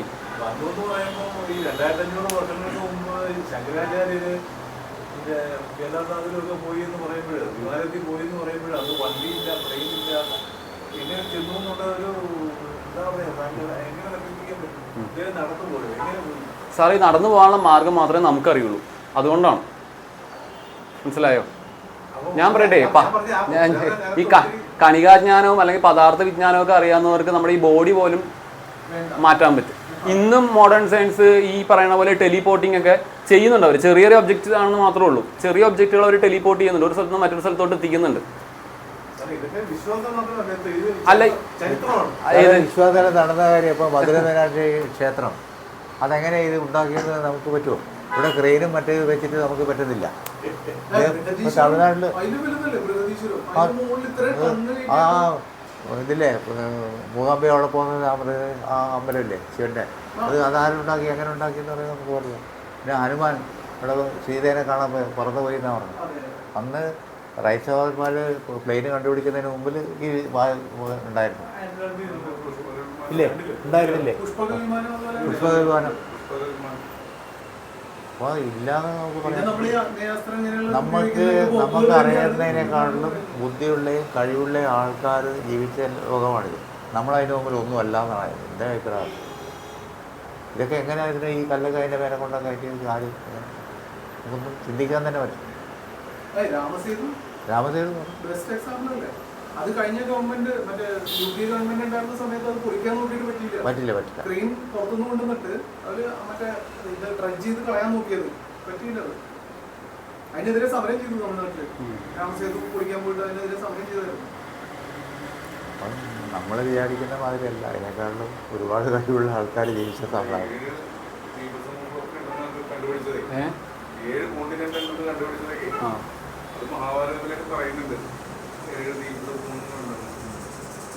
ഈ ഒരു അശോക സ്തംഭമുണ്ട്, അശോകൻ്റെ ഒരു ഇരുമ്പിൻ്റെ ഒരു വലിയൊരു പില്ലറുണ്ട്. അത് തുരുമ്പെടുക്കില്ല. ഓക്കെ, അപ്പോൾ അത് തുരുമ്പെടുക്കാത്ത എന്തുകൊണ്ടാണെന്ന് മോഡേൺ സയൻസിന് അറിയാം. കാര്യം എന്ന് വെച്ച് കഴിഞ്ഞാൽ അത് എത്രയോ ഡിഗ്രി സെൽഷ്യസിൽ ചൂടാക്കുകയാണെങ്കിൽ പിന്നെ ഇരുമ്പ് തുരുമ്പെടുക്കില്ല. ഓക്കെ, പക്ഷേ അത് സയൻസ് നമുക്ക് മനസ്സിലായി, ഇത്ര ഡിഗ്രി സെൽഷ്യസ് ചൂടാക്കി കഴിഞ്ഞാൽ ഇരുമ്പ് തുരുമ്പെടുക്കില്ല എന്ന് മനസ്സിലായി.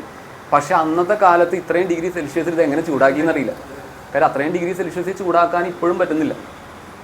മനസ്സിലായോ? അന്ന് എങ്ങനെ ചെയ്തു എന്നുള്ളൊരു ചോദ്യമുണ്ട്.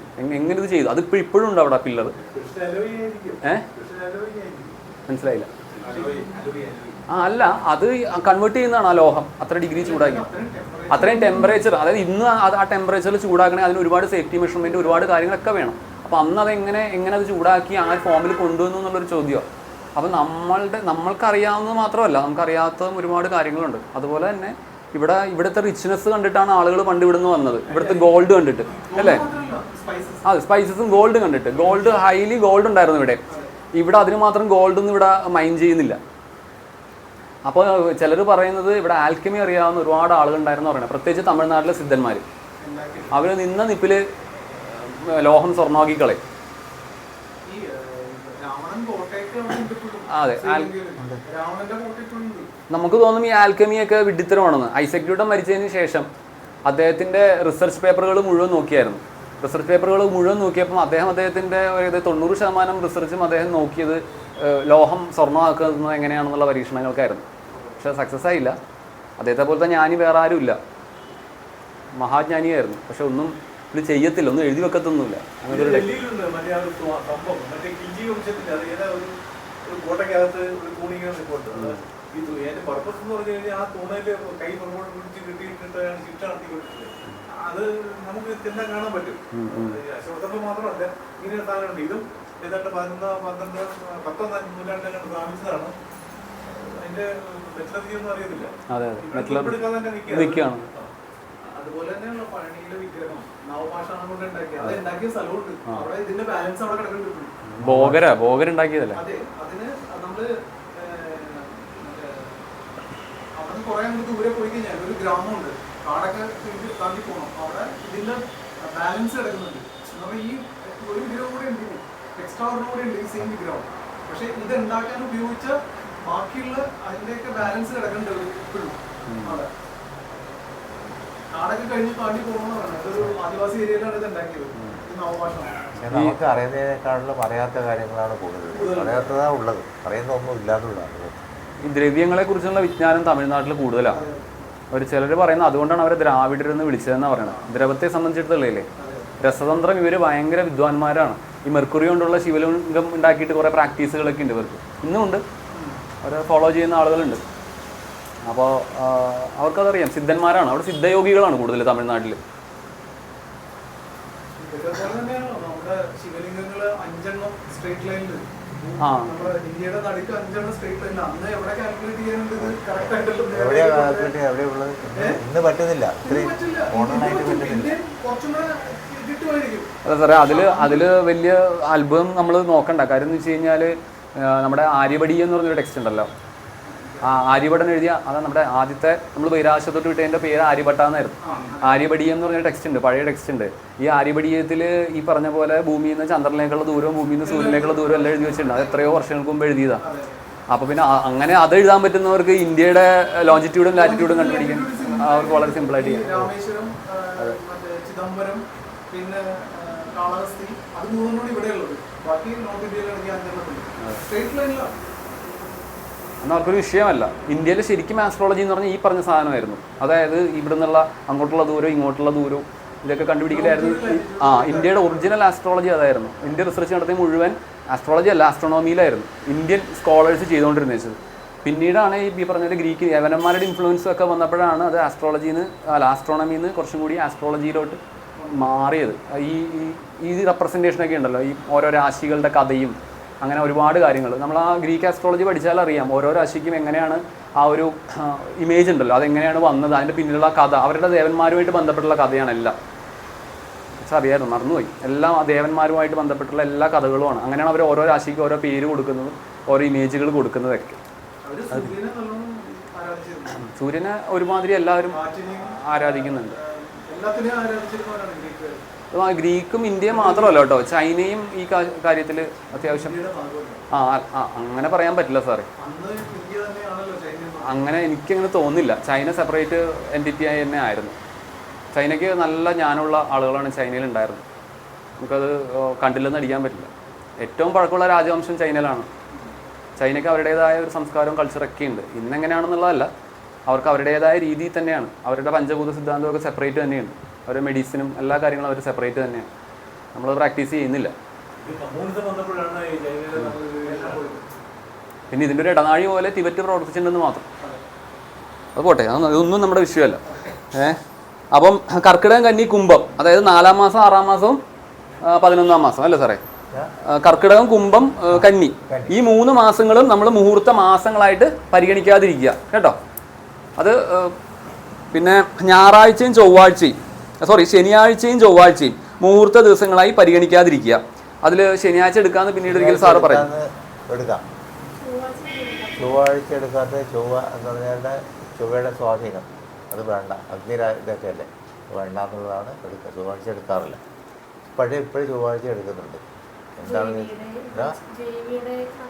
ദേവിയുടെ സങ്കല്പം ചൊവ്വാഴ്ച എടുക്കുന്നുണ്ട്, ചിലരെടുക്കാറില്ല. ദേവിയും സുബ്രഹ്മണ്യനൊക്കെയാണ് ചൊവ്വയുടെ ആളെന്നാണ് പറയണത്. പക്ഷേങ്കിലും ശനിയാഴ്ച ഇപ്പോൾ എടുക്കുന്നുണ്ട്.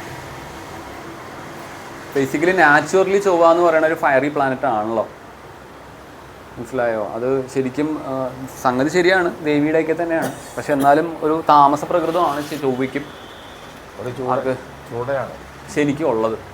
അതുകൊണ്ടാണ് ശനിയും ചൊവ്വ എടുക്കരുതെന്ന് പറഞ്ഞത്. പിന്നെ ശനി സാറ് ഒഴിവാക്കി. ശനി എന്ന് പറഞ്ഞാൽ എല്ലാം സ്ലോ ആണ്, എല്ലാം വളരെ പതുക്കെ പോകും. ചൊവ്വയാണെങ്കിൽ ഹൈ സ്പീഡാണ്. അപ്പോൾ അതുകൊണ്ടാണ് രണ്ടും വേണ്ടെന്ന് പറഞ്ഞത്. പക്ഷേ ഇന്ന് കാലത്തിനനുസരിച്ച് നമ്മൾ ശനിയാഴ്ച എടുക്കുന്നുണ്ട്. ഇപ്പോഴും ചൊവ്വാഴ്ച അത്യാവശ്യം എടുത്തു. കാലത്തിനാണ്, ദേശകാലങ്ങൾക്ക് ഒരുപാട് ബന്ധമുണ്ട്, ഒരുപാട് കാര്യങ്ങളുണ്ട്. ആ ദേശകാലങ്ങൾക്കനുസരിച്ച് പല ആചാരങ്ങളും അനുഷ്ഠാനങ്ങളും മാറില്ലേ? അല്ല, ഇപ്പോൾ തിരുവനന്തപുരത്ത് മുഹൂർത്തം കൊടുക്കുന്നതും എറണാകുളത്ത് കൊടുക്കുന്നതും കണ്ണൂർ കൊടുക്കുന്നതായിട്ട് വ്യത്യാസമുണ്ട്. ചില ദേശ ആചാരങ്ങളുണ്ട്, ആ ആചാരത്തിന് വിരുദ്ധമായിട്ട് നമുക്ക് ചെയ്യാൻ പറ്റില്ല. തിരുവനന്തപുരത്ത് മുഹൂർത്തം കൊടുക്കുമ്പോൾ നോക്കേണ്ട കാര്യങ്ങൾ എറണാകുളത്താണെങ്കിൽ കണ്ണൂരാണെങ്കിൽ വേറെ ഇല്ല, വ്യത്യാസമുണ്ട്. ആചാരങ്ങൾ, ദേശത്തിൻ്റെ ആചാരങ്ങളും കൂടി നമ്മൾ പരിഗണിക്കേണ്ടി വരും. രാഹുകാലം ഒഴിവാക്കുക. രാഹുകാലം ശരിക്കും യാത്രയ്ക്കാണ് ഒഴിവാക്കുന്നത്. എന്നാൽ പോലും രാഹുകാലത്തിൽ മുഹൂർത്തമൊക്കെ എടുക്കുകയാണെങ്കിൽ അത് പല അഭിപ്രായം വരും. രാഹുകാലം എന്നാലും അല്ല, നമുക്ക് ഓപ്ഷൻ ഉണ്ടെങ്കിൽ നമ്മളത് എടുക്കാതിരിക്കുന്നതല്ലേ നല്ലത്. കാരണം അല്ലെങ്കിൽ വേറെ ജ്യോത്സ്യന്മാർ അത് മാത്രമല്ല, രാഹുകാലത്ത് മുഹൂർത്തം കൊടുത്തത് ചിലപ്പോൾ കല്യാണത്തിന് ഉറപ്പുണ്ടാവില്ല, ചിലപ്പോൾ കല്യാണത്തിന് പോകുമ്പോഴായിരിക്കും ചെക്കന് വണ്ടിക്ക് പോകുമ്പോഴായിരിക്കും പ്രശ്നം. അങ്ങനെ സംഭവിക്കാമല്ലോ. അപ്പോൾ ആളുകൾ ചോദിക്കൂലേ രാഹുകാലത്ത് ആരാണെങ്കിൽ മുഹൂർത്തം കൊടുത്തത്? എന്നാലും നമ്മളേറ്റവും നമുക്ക് പോസിറ്റീവായിട്ടുള്ളത് നോക്കാം, മറ്റ് പ്രശ്നങ്ങളൊക്കെ മാറ്റിയിട്ട്. അല്ല, അതാണ് ഞാൻ ആചാരം എന്ന് പറഞ്ഞത്. അത് രാഹുകാലം ഒഴിവാക്കേണ്ട യാത്രക്ക് മാത്രമേ ഉള്ളൂ. പക്ഷേ നമ്മൾ രാഹുകാലത്തിന് മുഹൂർത്തം കൊടുത്താൽ, വിവാഹത്തിന് മുഹൂർത്തം കൊടുത്താൽ അടുത്ത് നിൽക്കുന്ന അവിടെ ഉള്ള ലോക്കൽ ആൾക്കാർ ചോദിക്കുക ആരാ മുഹൂർത്തം കൊടുത്തതെന്ന് ചോദിക്കും. അപ്പോഴാ കുടുംബത്തിന് ആകെ കൺഫ്യൂഷൻ വരും. അയ്യോ, അങ്ങനെ അടുത്ത് പോയി മുഹൂർത്തം കൊടുത്ത് രാഹുകാലത്ത് വന്നല്ലോ, കൂടുതലൊന്നും ചിന്തിക്കില്ല. അവർക്കൊരു നെഗറ്റീവ് വരും. അതുകൊണ്ട് നമ്മൾ ആചാരങ്ങൾ മറക്കാതിരിക്കും. ഓരോ ദേശത്തിൻ്റെ ആചാരങ്ങൾക്കനുസരിച്ച് മുഹൂർത്തം കൊടുക്കുക. അല്ലെങ്കിൽ എന്ത് ചോദിച്ചാൽ അവർക്ക് നെഗറ്റിവിറ്റി വരും. ആരെ മുഹൂർത്തം കൊടുത്ത ഈ സമയത്ത് എല്ലാം പോയില്ലേ എന്ന് പറഞ്ഞ് തീർന്നില്ല, എല്ലാം പോയി. അതുകൊണ്ട് നമ്മൾ ആചാരങ്ങൾ നോക്കുക. ഗണ്ടാന്ത സമയം ഒഴിവാക്കുക. അതായത് അശ്വതി, മകം, മൂലം ഈ 3 നക്ഷത്രങ്ങളുടെ ആദ്യത്തെ 15 നാഴികയും ആയില്യം, കേട്ട, രേവതി ഈ നാളുകളുടെ അവസാനത്തെ 15 നാഴികയും ഗണ്ടാന്ത സമയമായിട്ട് കണ്ടിട്ട് ആ സമയം അത് ഒഴിവാക്കുക. ഓക്കെ. പിന്നെ മുഹൂർത്തം കൊടുക്കുമ്പോൾ പരമാവധി വെളുത്ത പക്ഷത്തിൽ തന്നെ നിശ്ചയിക്കുക. കറുത്ത വാവ് കഴിഞ്ഞിട്ട് വരുന്ന പഞ്ചമി മുതൽ കറുത്ത പക്ഷത്തിലെ ദശമി വരെ. അറിയാലോ, മനസ്സിലായോ? അതായത് വെളുത്ത കറുത്ത വാവ് കഴിഞ്ഞിട്ട് 5 ദിവസത്തിന് ശേഷം. അതെ, ചന്ദ്രന് ബലം നോക്കുന്നു. 10 ദിവസം വരെ ചന്ദ്രന് ബലം ഉണ്ടോ എന്ന് നോക്കുന്നു എന്നാണ് അർത്ഥം. ചന്ദ്രന് ബലം ഉണ്ടോ എന്ന് നോക്കുന്നത്. മനസ്സിലായില്ലേ? വരക്കണം. അടുത്തത് ലഗ്നരാശിയിൽ, അതായത് നമ്മൾ മുഹൂർത്തം കൊടുക്കുന്ന രാശി. ഓക്കെ, മുഹൂർത്ത രാശി. അപ്പോൾ മുഹൂർത്തം കൊടുക്കുക എന്ന് പറഞ്ഞു കഴിഞ്ഞാൽ ഇപ്പോൾ ഇന്നൊരാൾ ഒരു മുഹൂർത്തം ചോദിച്ചു കഴിഞ്ഞ് കഴിഞ്ഞാൽ ഇന്ന് ഇങ്ങനെ രാശികൾ മാറി മാറി വരുമല്ലോ. ഇതിപ്പം മുഹൂർത്ത രാശി ഒരു കല്യാണം നടത്താൻ വേണ്ടി നമ്മുടെ തുലാത്തിൽ ഒരു മുഹൂർത്ത രാശി, തുലാത്തിലാണ് ആ സമയം വരുന്നതെന്ന് വിചാരിക്കാം. അതാണ് മുഹൂർത്ത രാശി എന്ന് പറയുന്നത്. അതെ, വളരെ സിമ്പിളാണ്. ഇത് ഇത്ര മനസ്സിലാക്കിയാൽ മതി. ഇതേതാ മാസം? ഞാൻ പറയണേ തെറ്റിനെ പറയണേ സാറേ. ഇതേതാ മാസം? കുംഭമാണല്ലോ. അപ്പോൾ സൂര്യൻ ഉദിച്ചു കഴിയുമ്പോൾ ഏത് രാശി ആയിരിക്കും തന്നെ? കുംഭൻ രാശി ആയിരിക്കുമല്ലോ തന്നെ, അല്ലേ? അപ്പോൾ രാവിലെ നമ്മളിപ്പം കുംഭം 1 വിചാരിച്ചോ, അങ്ങനെയാണെങ്കിൽ എത്ര നേരം ഒരു രാശി ഉണ്ടാവും? പരമാവധി 2 മണിക്കൂർ. അപ്പോൾ ഇന്ന് കുംഭം 1 6:30 തൊട്ട് 8:30 വരെ ഏതായിരിക്കും? കുംഭൻ രാശിയായിരിക്കും അല്ലേ? ആ 8:30 കഴിഞ്ഞിട്ട് പിന്നെ 2 മണിക്കൂർ ഏത് രാശിയായിരിക്കും? മീന രാശിയായിരിക്കും. അത് കഴിഞ്ഞിട്ട് 2 മണിക്കൂർ മേടൻ രാശിയായിരിക്കും. അപ്പോൾ ഇതിൽ ഏതെങ്കിലും ആയിരിക്കും നമ്മൾ മുഹൂർത്തമായിട്ട് എടുക്കുന്നത്. മനസ്സിലായല്ലോ? അതാണ് ഈ ലഗ്ന മുഹൂർത്ത രാശി എന്ന് പറയുന്നത്. ആ രാശിയിൽ പാപന്മാരുണ്ടാവും. അതായത് സാറ് പറഞ്ഞ പോലെ ഇപ്പൊ കുംഭൻ രാശിയിൽ പാപന്മാരുണ്ടോ? ഇപ്പൊ ഉണ്ടോ? അതെ അതെ അതെ അതെ അതെ അതെ അതെ അതെ ഇപ്പൊ കുംഭൻ രാശിയിലുണ്ടോ? ഉണ്ട്. ആരുണ്ട്? രാഹു ഉണ്ട്. മീനത്തിലുണ്ടോ? ശനിയുണ്ട്. മേടത്തിലുണ്ടോ? മേടത്തിലുണ്ടോ? ഇല്ലെന്നോ? ആരുമില്ല. മേടത്തിൽ ആരുമില്ല. പക്ഷെ ഒരു വിവാഹത്തിനാണ് ഒരാൾ വന്നെങ്കിൽ മേടൻ രാശി കൊടുക്കാൻ പറ്റില്ല.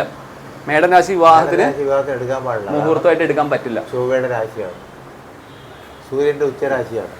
അത് അപ്പോൾ അടുത്ത വരുന്നുണ്ട്, ഇങ്ങനെ വരുന്നുണ്ട്. അപ്പൊ ലഗ്നരാശി അല്ലെങ്കിൽ മുഹൂർത്ത രാശി എന്താന്ന് മനസ്സിലായല്ലോ? ഓക്കെ അല്ലേ? അപ്പൊ ആ രാശിയിൽ ആര് പാടില്ല? സാറേ, ഈ കുംഭമാസത്തില് നമുക്കൊരു 3 രാശിയെ മുഹൂർത്തമായിട്ട് കൊടുക്കാൻ പറ്റുള്ളൂ. അപ്പൊ ഉച്ചക്ക് 1 മണി കഴിഞ്ഞാൽ മുഹൂർത്തം കൊടുക്കൂല. കൊടുക്കുമോ? ഇല്ലേ? അഭിജിത്ത് മുഹൂർത്തം വരെയേ കൊടുക്കുള്ളൂ, അത് കഴിഞ്ഞാൽ കൊടുക്കില്ല. അതേസമയത്ത് ഡൽഹി നോർത്ത് ഇന്ത്യയിൽ പോയാലോ രാത്രിയാണ് മുഹൂർത്തം കൊടുക്കുക. ഡൽഹിയിൽ കല്യാണത്തിന് നമ്മൾ മുഹൂർത്തം കൊടുക്കുന്നത് രാത്രിയാണ്. വൈകുന്നേരമാണ് കുതിരപ്പുറത്ത് മറ്റേ പോകണം. അപ്പോൾ നമ്മളിവിടെ 3 രാശിയേ വരുള്ളൂ. ഉദയരാശി കഴിഞ്ഞ് 3 രാശി ആകുമ്പോഴത്തേക്ക് ഉച്ചയാവും. അപ്പോൾ ആ മുഹൂർത്ത രാശിയിൽ പാപികൾ പാടില്ല എന്നാണ് പറഞ്ഞത്. മനസ്സിലായോ? സംഗതി സംശയം ഉണ്ടോ? ഉണ്ടോ? ഇവിടെ ഉണ്ടോ? പിടിയിട്ടില്ലേ? മനസ്സിലായില്ലേ? പറയാം. നമുക്ക് റിപ്പീറ്റ് ചെയ്യാം. അപ്പൊ ലഗ്നരാശിയിൽ, അതായത് നമ്മൾ ഒരാൾക്ക് കൊടുത്ത രാശിയിൽ ആര് പാടില്ല? പാപികൾ പാടില്ല. പാപികൾ പാടില്ല. സാറ് പറഞ്ഞ ട്രാൻസിറ്റിൽ ആ രാശിയിൽ ആരും നിൽക്കരുത്. ഓക്കെ. അതാത് ചടങ്ങുകൾക്ക് പറഞ്ഞിട്ടുള്ള രാശികൾ ശുദ്ധമായിരിക്കണം. അതായത് ഓരോ ചടങ്ങുകൾക്കും ശുദ്ധമാകേണ്ട രാശികളെ കുറിച്ച് പറഞ്ഞിട്ടുണ്ട്. അത് ഇപ്പൊ തന്നെ പറഞ്ഞുതരാം. 89-ാമത്തെ പേജ് നോക്കി. 89-ാമത്തെ പേജ് 89-ാമത്തെ പേജിൽ ലാസ്റ്റ് കണ്ടോ? കർമ്മം ഭാവം എന്ന് പറഞ്ഞ് എഴുതിയേക്കണേ കണ്ടോ? അപ്പോൾ വിവാഹമാണെങ്കിൽ ഏത് ഭാവം ശുദ്ധമായിരിക്കണം? 7-ാം ഭാവം ശുദ്ധമായിരിക്കണം. നാമകരണം, ഒരു കുട്ടിക്ക് പേരിടുന്നതാണെങ്കിൽ 12-ാം ഭാവം ശുദ്ധമായിരിക്കണം. ശ്രാദ്ധമാണെങ്കിൽ 11-ാം ഭാവം ശുദ്ധമായിരിക്കണം. ശരിയല്ലേ? ചോറൂണാണെങ്കിൽ 10-ാം ഭാവം ശുദ്ധമായിരിക്കണം. യാത്ര പോകുന്നതാണെങ്കിൽ 5-ാം ഭാവം ശുദ്ധമായിരിക്കണം. വിദ്യാരംഭമാണെങ്കിൽ 4-ാം ഭാവം ശുദ്ധമായിരിക്കണം. ഗൃഹപ്രവേശമാണെങ്കിൽ 2-ാം ഭാവം ശുദ്ധമായിരിക്കണം. അപ്പം ഒരു കർമ്മത്തിന്, ഒരു മുഹൂർത്തം ചോദിച്ച ഒരാൾ വരികയാണെങ്കിൽ നമ്മൾ ഇതും കൂടി നോക്കണം. ഓരോ കർമ്മത്തിനും ഇന്ന് ഒഴിവാക്കണം. കർമ്മത്തിന് അതാത് അതിന് പറഞ്ഞിട്ടുള്ള പ്രത്യേകം ശുദ്ധമാണോ നോക്കണം. ജനറലി 7ഉം 8ഉം ശുദ്ധമായിരിക്കണം. ലഗ്നവും ശുദ്ധമായിരിക്കണം. ലഗ്നം ശുദ്ധമാവണമെന്ന് പറഞ്ഞ കാരണം എന്താ വെച്ചാൽ ലഗ്നത്തിൽ പാവി നിൽക്കാതെ നേരെ 7ലേക്ക് നോക്കും അല്ലേ? അപ്പം ലഗ്നം 7 നിൽക്കുന്നതും ലഗ്നത്തിൽ നിൽക്കുന്നതും ഫലം ഒന്ന് തന്നെയാണ്. അതെ. ഇപ്പം 7 ചൊവ്വ ഉണ്ടോയെന്ന് ചോദിച്ചാൽ ഇല്ല. പക്ഷേ ലഗ്നത്തിൽ ചൊവ്വ ഉണ്ടെങ്കിലും സംഗതി പോയി. അടുത്തത് മുഹൂർത്ത രാശിയുടെ 7, 8 രാശികൾ ശുദ്ധമായിരിക്കണം. അതായത് നമ്മളിപ്പം ഒരാൾക്ക് ഇന്ന് കുംഭൻ രാശിയിലാണ് ഒരു മുഹൂർത്തം കൊടുത്തതെങ്കിൽ ആ കുംഭത്തിൻ്റെ 7, 8 നോക്കുക. 7, 8 രാശികൾ നോക്കുക. അവിടെ ശുദ്ധമായിരിക്കണം. അവിടെ പ്രശ്നങ്ങളൊന്നും ഉണ്ടാവരുത്, പാപന്മാരൊന്നും ഉണ്ടാവരുത്. ഓക്കെ. ചതുർത്ഥി, ഷഷ്ടി, അഷ്ടമി, നവമി, ചതുർദശി 2 പക്ഷത്തിലെയും ഈ തിഥികൾ ഒഴിവാക്കുക. അതായത് 4, 6, 8, 9, 14.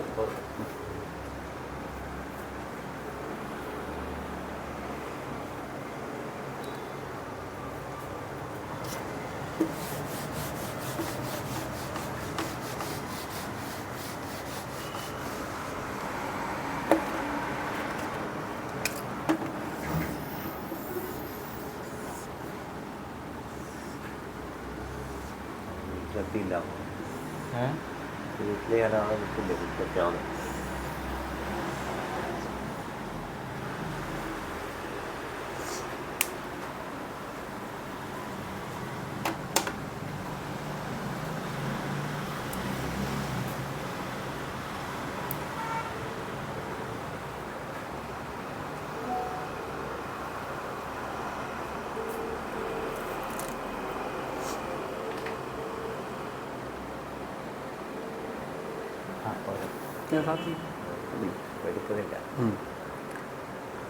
ചതുർത്ഥി, ഷഷ്ടി, അഷ്ടമി, നവമി, ചതുർദശി ഇത് രണ്ടു പക്ഷത്തിലെയും ഈ തിഥികൾ ഒഴിവാക്കുക. വെളുത്ത പക്ഷം ആയിക്കോട്ടെ കറുത്ത പക്ഷം ആയിക്കോട്ടെ. ഓക്കെ, ആ പക്ഷം തുടങ്ങി 4-ാമത്തെ ദിവസവും 6-ാമത്തെ ദിവസവും പിന്നെ 8-ാമത്തെ ദിവസവും 9-ാമത്തെ ദിവസവും 14-ാമത്തവും ആ തിഥികൾ ഒഴിവാക്കുക. പിന്നെയോ വിഷ്ടി, വിഷഘടിക, ഉഷ്ണശിഖ, ഏകാർഗളം, സാർപ്പമസ്തകം, ലാടം, വൈദ്യുതം ഇവ വരുന്ന ദിവസങ്ങൾ ഒഴിവാക്കുക. അത് ആ യോഗങ്ങളാണ്. ഒരു നമ്മൾ ആ പഞ്ചാംഗത്തിൽ നോക്കിയാൽ അറിയാം ഇന്നത്തെ നിത്യയോഗം എന്താണ് പേര് കൊടുത്തിട്ടുണ്ടാവും. ആ യോഗങ്ങളാണെങ്കിൽ അത് ഒഴിവാക്കുക. പിന്നെ ഷഡ്ദോഷങ്ങൾ ഉണ്ടോ എന്ന് നോക്കണം. എന്തൊക്കെയാണ് ഷഡ്ദോഷങ്ങൾ? സംസർപ്പം ഒരു സൗരമാസത്തിൽ, അതായത് സാധാരണ നമ്മൾ പറയുന്ന മേട ഇടം എന്ന് പറയുന്ന മാസം. എന്താ വിളിച്ചത്? ഇല്ല, ദീപ്തി ഞാൻ വിളിച്ചിട്ട് എടുക്കുന്നില്ല. ഞാൻ പേടിച്ചു വരുന്ന താക്കോലിൻ്റെ ഞാനിപ്പോൾ ഫോൺ സൈലൻ്റ് ആയിരുന്നല്ലോ, ഇപ്പോഴാണ് ഞാൻ കണ്ടത്. അതെ, എന്താ കണ്ടത്? പച്ചക്കായ. ശരി ശരി, ഓക്കെ ശരി. നാളെ ബാംഗ്ലൂർ പോകാനല്ലോ, പച്ചക്കായ കൊണ്ടല്ലോ. ഞാൻ പേടിച്ചു പോയി. സാറ് പോകും നാളെ ബാംഗ്ലൂർ? ഞാൻ പോകുന്നില്ല. സംസർപ്പം ഒരു സൗരമാസത്തിൽ 2 അമാവാസി തിഥികൾ വരുമ്പോൾ ആ മാസത്തിന് സംസർപ്പ മാസം എന്ന് പറയുന്നു. മറ്റൊരു അഭിപ്രായത്തിൽ 2 പൗർണമി ദിനങ്ങൾ ഒരു സൗരമാസത്തിൽ വന്നാലും മതി. അതായത് ഓരോ മലയാള മാസവും 2 അമാവാസിയോ 2 പൗർണമിയോ അതേ മാസത്തിനുള്ളിൽ വരുന്നുണ്ടെങ്കിൽ ആ മാസം ജനറലി എടുക്കാറില്ല. അതൊക്കെ വളരെ അപൂർവമായിട്ട് വരാറുള്ളതെന്ന് തോന്നുന്നു. അപൂർവമായിട്ട് അതിന് പിന്നെ അത്ര സീരിയസ് ആക്കേണ്ട കാര്യമില്ല.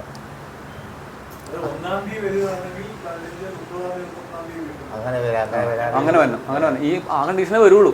അതിൽ 1-ാം തീയതി തന്നെ വന്നാലേ ഒരെണ്ണം കൂടി കിട്ടുള്ളൂ, അല്ലേ കിട്ടില്ലല്ലോ. അംഹസ്പതി അതെന്താ? ഒരു മാസത്തിൽ 2 രേവതി നക്ഷത്രം വന്നാൽ ആ മാസം പരിഗണിക്കരുത്. അതും ഇതേപോലെ ആദ്യം തന്നെ വരണം. ആദ്യം തന്നെ വന്നാലേ വരുള്ളൂ. കാര്യം 27 നക്ഷത്രം വരണ്ടേ? വരണം എന്നാലേ വരുള്ളൂ. അതിമാസം ഇത് 2 വർഷം 8 മാസം 16 ദിവസം കൂടുമ്പോൾ ഒരിക്കൽ സംഭവിക്കുന്നു. അപ്പോൾ ഒരു ചാന്ദ്രമാസത്തിൽ 2 അമാവാസി ദിനങ്ങൾ ഉണ്ടാകും. നേരത്തെ നമ്മൾ സൗരമാസം പറഞ്ഞത് ഇപ്പം ചാന്ദ്രമാസമായി. അതും സെയിം തന്നെയാണ്. പകൽ സമയത്ത് ആകാശത്തിൽ ഗുരു ശുക്രന്മാരെ ഒരേ സമയത്തോ വിവിധ സമയങ്ങളിലോ കാണുക. പകൽ ഗുരുവിനെ ശുക്രനെയും കാണുന്ന സമയം അതെപ്പോഴാന്ന് എനിക്കറിയില്ല. സൂര്യനെ പോലെ ഇപ്പൊ മേളിലോട്ട് നോക്കിയിട്ട് നോക്കുന്നില്ല, നോക്കിയാലല്ലേ കാണുള്ളൂ. ഗുരു ശുക്രന്മാർക്കുള്ള മൗഢ്യം എന്താണെന്നറിയാലോ? സൂര്യനോട് ഗുരുവും ശുക്രനും ചേർന്ന് നിൽക്കുകയാണെങ്കിൽ മൗഢ്യം വന്നാൽ കാര്യം തടസ്സം ഉണ്ടാവുന്നതാണ്. എല്ലാത്തിനും വ്യാഴത്തിന് ബലം വേണമല്ലോ, ദൈവാധീനം വേണമല്ലോ ഏത് കാര്യത്തിലും. ഗുരു ശുക്രന്മാർക്കുള്ള പരസ്പര ദൃഷ്ടി, രണ്ടുപേരും പരസ്പരം ദൃഷ്ടി ഉണ്ടാവാൻ പാടില്ല. അതെന്തുകൊണ്ടാവാണെന്ന് അറിയാം. ഗുരു എന്ന് പറഞ്ഞാൽ ദേവഗുരുവാണ്, ശുക്രൻ എന്ന് പറഞ്ഞാൽ അസുരനാണ്. അപ്പോൾ ദേവാസുര യുദ്ധം എന്നാണ് പരസ്പര ദൃഷ്ടി. അതായത് ഇപ്പം നമ്മളിപ്പം ഇപ്പോഴത്തെ അവസ്ഥയിൽ ഗുരുവിന്റെ നേരെ 7 ശുക്രൻ വരണം, അങ്ങനെ ഒരു സിറ്റുവേഷനിലല്ലേ? വരാൻ പാടില്ല. ഇനി അങ്ങനെ വന്നാൽ പോലും പരമാവധി വിശേഷാൽ ദൃഷ്ടി ബാധകമല്ല, ഡയറക്റ്റ് 7ലേക്ക് വെക്കാൻ മാത്രമേ ഉള്ളൂ. ഇപ്പം ഗുരുവിന് 5ലേക്കോ 7ലേക്കോ 9ലേക്കോ ദൃഷ്ടി ഉണ്ടല്ലോ, അത് നമ്മൾ പരിഗണിക്കണം. 7ലേക്കുള്ള ഗുരുവിൻ്റെ തൊട്ട് 7ാമത്തെ രാശിയിൽ ശുക്രൻ വന്നു കഴിഞ്ഞാൽ പരസ്പരം അങ്ങോട്ട് പോകുന്നുണ്ട്, പരസ്പര ദൃഷ്ടി. അപ്പോൾ 5ഉം 7ഉം ഒഴിവാക്കാം, 5ഉം 9ഉം ഒഴിവാക്കാം. ഗുരുവിൻ്റെ പരമാവധി 30 ദിവസമല്ലേ നിൽക്കുള്ളൂ. ഒരു മാസത്തേക്ക് നടത്താൻ പറ്റില്ല. കാര്യം ശുക്രൻ ഒരു രാശിയിൽ 30 ദിവസമല്ലേ നിൽക്കാൻ പറ്റുള്ളൂ. കൂടുതൽ 30 ദിവസം നിൽക്കുള്ളൂ. വ്യാഴം അവിടെ തന്നെ നിൽക്കും. വ്യാഴം 1 വർഷം അവിടെ തികച്ചു നിൽക്കും. അപ്പോൾ 30 ദിവസം ആണ് ആ പീരീഡ്. 30 ദിവസത്തേക്ക് ചെയ്യാൻ പറ്റില്ല ഒരു പരസ്പര ദൃഷ്ടി ഉണ്ടെങ്കിൽ. എന്നാൽ ദിവസവും മാസവും മാത്രം പ്രാധാന്യമുള്ള കർമ്മങ്ങൾക്ക് ഈ ഷഡ്ദോഷങ്ങൾ പരിഗണിക്കേണ്ടതില്ല. അതായത് സീമന്തം, ചോറൂണ്, പുംസവനം, ഗർഭരക്ഷ, വാതിൽ പുറപ്പാട് മുതലായ ചെറിയ ചെറിയ കർമ്മങ്ങൾക്കൊന്നും. പുംസവനം എന്താ സാറേ? അത് ബ്രാഹ്മണിക്കായിട്ടുള്ള എന്തോ ആണെന്ന് തോന്നുന്നു. സീമന്തമൊക്കെ അവരുടെ അല്ലേ?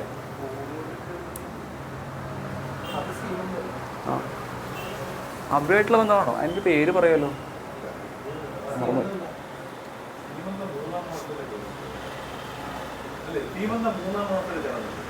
മൂന്നാം മാസം അതല്ലേ പഴയ കാര്യം. ഇപ്പം നോക്കട്ടെ, ഒഴിവാക്കും.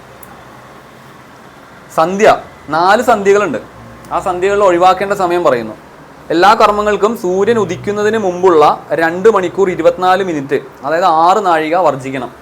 സൂര്യൻ ഉദിക്കുന്നതിന് തൊട്ട് മുമ്പുള്ള കേട്ടോ 6 നാഴിക, 2 മണിക്കൂർ 24 മിനിറ്റ്. അതിന് പറയുന്നത് പ്രഭാതസന്ധ്യ. പ്രഭാതസന്ധ്യ എന്നാണ് അതിന് പറയുന്നത്. അത് നമ്മൾ ഒഴിവാക്കണം. രണ്ടാമത്തതോ സൂര്യാസ്തമയത്തിന് മുമ്പുള്ളത് കേട്ടോ, 1 മണിക്കൂർ 30 മിനിറ്റ് എല്ലാ കർമ്മങ്ങൾക്കും വർജിക്കുക. സൂര്യാസ്തമയത്തിന് മുമ്പ് 6:30 സൂര്യാസ്തമയമെങ്കിൽ 5 മണി തൊട്ട് 6:30 വരെ എടുക്കരുത്. അത് സായാഹ്ന സന്ധ്യ. അതിനുശേഷം അസ്തമയത്തിന് ശേഷം 6.5 മണിക്കൂർ എല്ലാ കർമ്മങ്ങൾക്കും വർജിക്കുക. അതായത് 6:30 സൂര്യൻ അസ്തമിച്ച് കഴിഞ്ഞ് കഴിഞ്ഞാൽ അതിനുശേഷം ഒരു 6.5 മണിക്കൂർ നമുക്ക് ബാധകമല്ല, എടുക്കാൻ പറ്റില്ല. നോർത്ത് ഇന്ത്യയിൽ ആണെങ്കിൽ അവരെടുക്കുന്നുണ്ട്, പക്ഷെ നമ്മളെടുക്കില്ല. നോർത്ത് ഇന്ത്യയിലെ കല്യാണം രാത്രിയല്ലേ, 10-12 മണിക്കൊക്കെ എടുക്കാൻ പാടില്ല, ശരിക്കും നിയമമാണ്. അർദ്ധരാത്രിക്ക് ശേഷം 48 മിനിറ്റ് എല്ലാ കർമ്മങ്ങൾക്കും വർജിക്കണം. തുരീയ സന്ധ്യ 12 മണിക്ക് ശേഷം. എന്ത് കർമ്മം 12 മണിക്ക്? നോർത്ത് ഇന്ത്യക്കാർക്ക് ബാധകമുള്ളൂ, നമുക്ക് ബാധയില്ല. നമ്മൾ 12 മണിക്ക് ഉറങ്ങി പോകും. അതെ. മധ്യാഹ്ന സന്ധ്യ ദിനമധ്യത്തിൽ 48 മിനിറ്റ്, അതിനാണ് ഈ മധ്യാഹ്ന സന്ധ്യ എന്ന് പറയുന്നത്. അതിൽ 2 നാഴിക അഭിജിത്ത് മുഹൂർത്തം. ദിനമധ്യത്തിൽ 48 മിനിറ്റ്, അതിനാണ് അഭിജിത്ത് മുഹൂർത്തം എന്ന് പറയുന്നത് കേട്ടോ. അതായത് ഒരു ദിവസത്തിന് ആകെ ടോട്ടൽ നോക്കുക, അതായത് അസ്തമ സമയം മൈനസ് ഉദയ സമയം. അപ്പം നമുക്കൊരു മണിക്കൂർ കിട്ടുമല്ലോ, അതിൻ്റെ നേരെ മിഡിൽ പോയിന്റ് എടുക്കുക, ഇപ്പുറത്തായിട്ട് എടുക്കുക. അപ്പോൾ ഒരു മുഹൂർത്തം എന്ന് പറഞ്ഞാൽ 48 മിനിറ്റാണ്. 48 മിനിറ്റ്. അപ്പോൾ നമ്മളൊരു ദിനമദ്യം കണ്ടെത്തി കഴിഞ്ഞ് കഴിഞ്ഞാൽ അതിൻ്റെ മുന്നോട്ടും പുറകോട്ടുള്ള 2 മിനിറ്റ് എടുക്കരുത്. അതായത് 4 മിനിറ്റ് നമ്മൾ ഒന്നിനും എടുക്കരുത്. അതായത് ഇന്നത്തെ ദിനമദ്യം, ഇന്നത്തെ ഉദയം പറയാം 6:42 ഉദയം. 6:42 ഉദയം. ഇനി അസ്തമയം പറയാം. ഇന്നത്തെ അസ്തമയം 6:35. 6:35 അസ്തമയം. അപ്പോൾ നമ്മുടെ എങ്ങനെയാണ് 6:35 18:35 6:42 കുറയ്ക്കുക. 18:35 6:42 കുറയ്ക്കുക. അപ്പോൾ എത്ര കിട്ടും? 5 2 കുറച്ച് കഴിഞ്ഞാൽ 3 കിട്ടും. ഇല്ല അല്ല, ഇതിങ്ങനെ കൂട്ടിയാൽ പോരാ സാറേ? 60 30 അപ്പോൾ എത്ര? 95 അല്ലേ? അല്ലേ? 95 അല്ലേ? 3 9 5 അല്ലേ? ഇവിടെ 17 അല്ലേ? അത് കിട്ടും 11. ഈ 11:53 എന്ന് പറയുന്ന സമയമില്ലേ, ഇതാണ് എന്ത് ദിനഭാരം എന്ന് പറയുന്നത്. അസ്തമയത്ത് ഉദയം കുറച്ചാൽ ദിനഭാരം. ഈ ദിനഭാരത്തിന് ഉദയത്തിന്റെ കൂടെ ദിനഭാരം ഇത് ഡിവൈഡഡ് ബൈ 2. എത്ര കിട്ടും? 5:30 50 11:50. എത്ര കിട്ടും? 11:53 2 കൊണ്ട് ഡിവൈഡ് ചെയ്തതിൽ എത്ര കിട്ടും? 11:53 ഡിവൈഡ് ബൈ 2.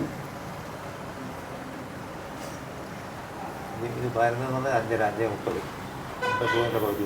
എങ്ങനെ സാറേ? 11 5:30. അപ്പോൾ 5:30 തരും. 5:30. 53 പകുതി. 50ന്റെ പകുതി. ഇതിന്റെ പകുതി എടുത്താൽ മതി അല്ലേ? അപ്പോൾ 25 26 എടുക്കാം അല്ലേ? 26 മിനിറ്റ്. അപ്പോൾ എത്രയും 5:56. മനസ്സിലായോ? ഇത് മനസ്സിലായോ? 11:85 പകുതി എടുക്കുക. എങ്ങനെ എടുക്കും? 11ന്റെ പകുതി എത്ര? 10ന്റെ പകുതി എത്ര? 5. 11ന്റെ പകുതി എത്ര? 5:30. 5:30 മനസ്സിലായില്ലേ? പിന്നെ 53ന്റെ പകുതി എടുക്കണം. 50ന്റെ പകുതി എത്ര? 25. അപ്പോൾ നമ്മൾ 53ന്റെ പകുതി 26 എടുക്കും. അഡ്ജസ്റ്റ്മെൻറ്റ് 26. അപ്പോൾ 5:56. ഇത് ഉദയത്തിൻ്റെ കൂടെ കൂട്ടാം. ഉദയത്തിന് 6:42 കൂട്ടണം. 6:42. അതായത് ആ ദിവസത്തിന്റെ ലെങ്ത് എടുത്തു, അതിനെ 2 കൊണ്ട് ഡിവൈഡ് ചെയ്തു, പകുതി എടുക്കും. അപ്പൊ അതിന്റെ പകുതി കിട്ടി. ആ പകുതിയെ നമ്മൾ ഉദിച്ച സമയത്ത് 6:42 സൂര്യൻ ഉദിച്ചത്, അതിനോട് നമ്മൾ ഈ പകുതി സമയം കൂട്ടി. അപ്പൊ എത്ര കിട്ടും? 6:8 9 വരില്ലല്ലോ. 98 എഴുതിയിട്ട് മാറ്റി വെക്കണം അല്ലേ? അപ്പോൾ 11 98 വരും അല്ലേ? അപ്പോൾ 12:38 വരും. അതായത് 12:38 എന്ന് പറയുന്ന സമയമാണ് ഈ ദിവസത്തിന്റെ എക്സാക്ട് സെന്റർ. 12:38 കിട്ടി. ഇനി നമ്മൾ പറഞ്ഞത് ഒരു മുഹൂർത്തം എന്ന് പറഞ്ഞാൽ എത്ര മിനിറ്റാ? 48 മിനിറ്റ്. 48 മിനിറ്റ്. അപ്പോൾ ഈ നടുക്കുള്ള സമയമില്ലേ, ഇവിടുന്ന്, അതായത് ഇത് കഴിഞ്ഞിട്ടുള്ള സമയവും ഇതിന് മുമ്പുള്ള സമയവും 12:32 22 കുറക്കും. അതെ. അതായത് ശരിക്കും ഇതിന്റെ പകുതി എത്ര? 24 ആണ് അല്ലേ? 24 ആണ്. നമ്മൾ മധ്യാഹ്നത്തിൻ്റെ 2 സൈഡും 2 മിനിറ്റ് വേണം. 2 മിനിറ്റ് ഒഴിവാക്കും. പക്ഷേ 38ൻ്റെ 36 നമുക്ക് 40 വരെ. അതായത് ഇത് 12:30 ഇതല്ലേ 40ഉം 12:36. അതായത് ഇവിടെ ഈ 2 മിനിറ്റും ഇതിൻ്റെ ഇടയിൽ ഒരു 2 മിനിറ്റ് ഉണ്ട്. ഓക്കെ, അപ്പോൾ ഈ 12:36 തൊട്ട് 12:40 വരെ നമ്മൾ മുഹൂർത്തം കൊടുക്കില്ല. ആ ദിനമധ്യത്തിൽ നിന്ന് മേളിലോട്ടും താഴത്തോട്ടുള്ള 2 മിനിറ്റ് നമ്മൾ കൊടുക്കില്ല. ആ 4 മിനിറ്റ് നമ്മൾ കൊടുക്കില്ല. അത് ഏറ്റവും അപകടമാണ്, അങ്ങനെ കൊടുക്കാൻ പാടില്ല. ഓക്കെ, ഇതിന്റെ പുറകോട്ട് ഇനിയിപ്പോൾ എത്രയുണ്ട്? 24. ഈ പറഞ്ഞ പോലെ ഇനിയിപ്പോൾ ഇവിടെ 22 മിനിറ്റ് അല്ലേ ബാക്കിയുള്ളൂ. 22 മിനിറ്റ് അല്ലേ? അപ്പോൾ ഇതിന്റെ പുറകോട്ടും നോക്കുക. 22 മിനിറ്റ് കുറച്ച് കഴിഞ്ഞാൽ 12:36 22 മിനിറ്റ് കുറച്ച് കഴിഞ്ഞാൽ എത്ര കിട്ടും? 12 6 2 കുറച്ച് 4 1 അല്ലേ? 12:14. 12:14 നമുക്ക് തൊട്ട് ഇവിടെയും കൊടുക്കാം. അതായത് 12:40 22 മിനിറ്റ് കൂട്ടാം. അപ്പോൾ എത്ര കിട്ടും? 1:02. സാറേ കൂട്ടാം 1:02 അല്ലേ? 1:02. നമുക്ക് 2 മുഹൂർത്തമുണ്ട്. ഏതൊക്കെയാ?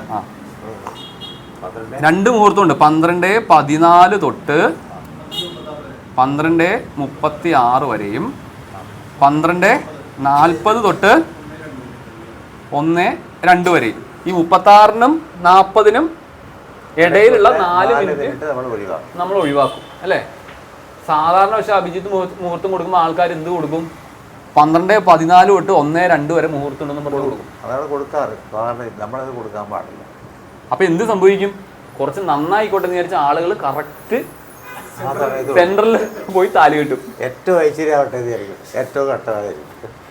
കോമൺ നമ്മൾ അങ്ങനെയല്ലേ വിചാരിക്കുകയുള്ളൂ. സമയം പറഞ്ഞത് 12:14 1:02. എന്നാൽ പിന്നെ ഒരു കാര്യം ചെയ്യാം, കറക്റ്റ് മധ്യത്തിൽ കൊണ്ടുപോയിട്ട് താലി കെട്ട് നടത്തി കഴിഞ്ഞ് കഴിഞ്ഞാൽ അതാണ് ഏറ്റവും ഓസ്പീഷ്യസ് ടൈം. പക്ഷെ നമ്മൾ പറയുന്നത് അതിൻ്റെ ഇടയിലുള്ള മധ്യത്തിലുള്ള 4 മിനിറ്റ് തുടരുതെന്നാണ്.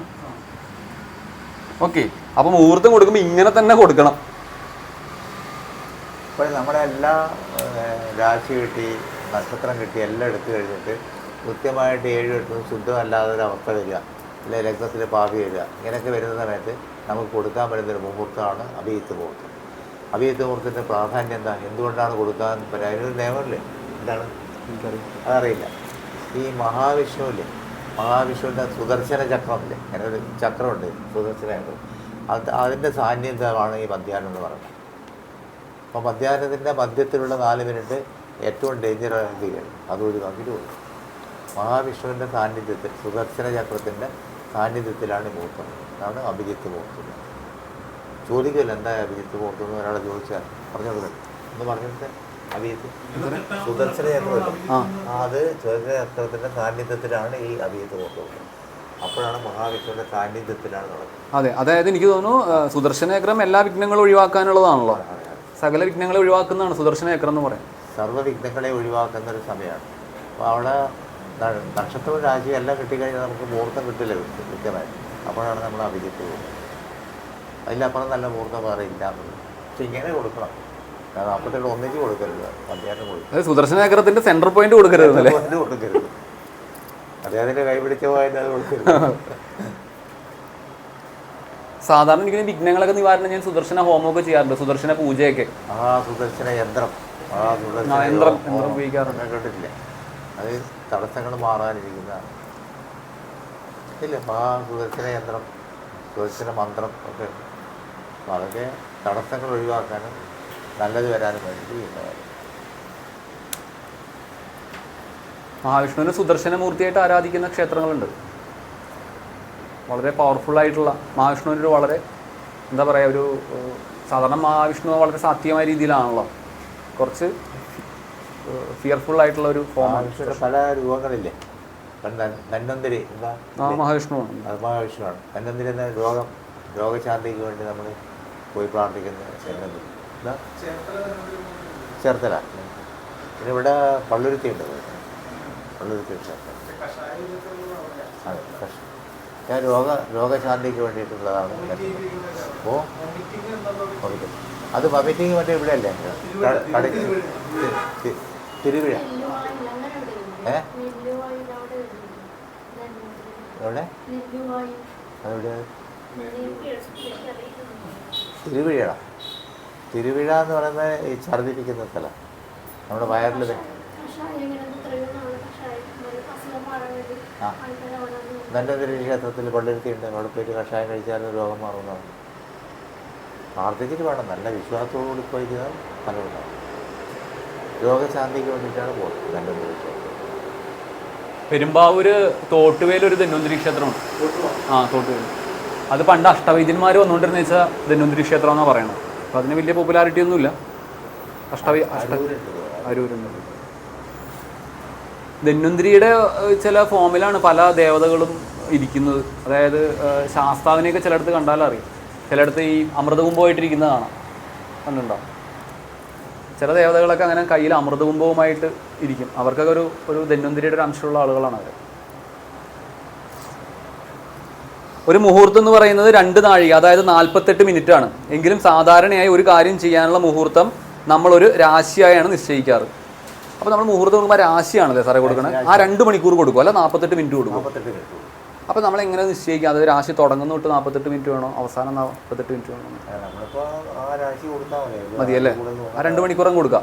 അതാണ് എനിക്ക് 15 മിനിറ്റ് 20 മിനിറ്റൊക്കെ എഴുതാറുള്ളൂ. 12 ഒരു 12 15 വരെ 12 20 വരെ 22 മിനിറ്റിൽ കൂടുതൽ കൊടുക്കാറില്ല. 48 മിനിറ്റാണ് കൊടുക്കുന്നത്. 2 നാഴിക അങ്ങനെ ഒന്നിച്ചല്ല കൊടുക്കുന്നത്. ഇതിപ്പോൾ അഭിജിത്താണ് 2 ആയിട്ട് കൊടുക്കും, മറ്റേ ഒന്നിച്ച് കൊടുക്കാം. അല്ല, ഒന്നിച്ച് നമ്മൾ ആ ഒരു രാശി ഇപ്പോൾ 2 മണിക്കൂറുണ്ടെന്ന് വിചാരിച്ചോ. അപ്പോൾ രാശി 2 മണിക്കൂറുണ്ടല്ലോ ഒരു രാശി. അപ്പോൾ രാശിയിൽ നമ്മൾ ആ രാശിയുടെ ആദ്യത്തെ 48 അതെങ്ങനെ നമ്മൾ തീരുമാനം? ആദ്യത്തെ 12 ഒഴിവാക്കുക. അങ്ങനെ ആദ്യത്തെ എടുത്ത് കൊടുക്കാം അല്ലേ? ആദ്യത്തെ കഴിഞ്ഞ് ഒഴിവാക്കുക. ആദ്യത്തെ 12 അങ്ങോട്ട് കയറുന്നില്ല, അതൊക്കെ ഒഴിവാക്കുക. ആദ്യത്തെ 12 48 മിനിറ്റ് അല്ലേ? അതെ. അപ്പോൾ 48 12 അല്ലേ 60? അതെ അതെ. ആ ആദ്യത്തെ 12 ഒഴിവാക്കിയിട്ട് കൊടുത്താൽ ഓക്കെ ഓക്കെ ഓക്കെ. ആദ്യത്തെ 12 നാഴിക ഒഴിവാക്കുക എന്നിട്ട് കൊടുക്കുക അല്ലേ? ഓ ശരി ശരി ശരി.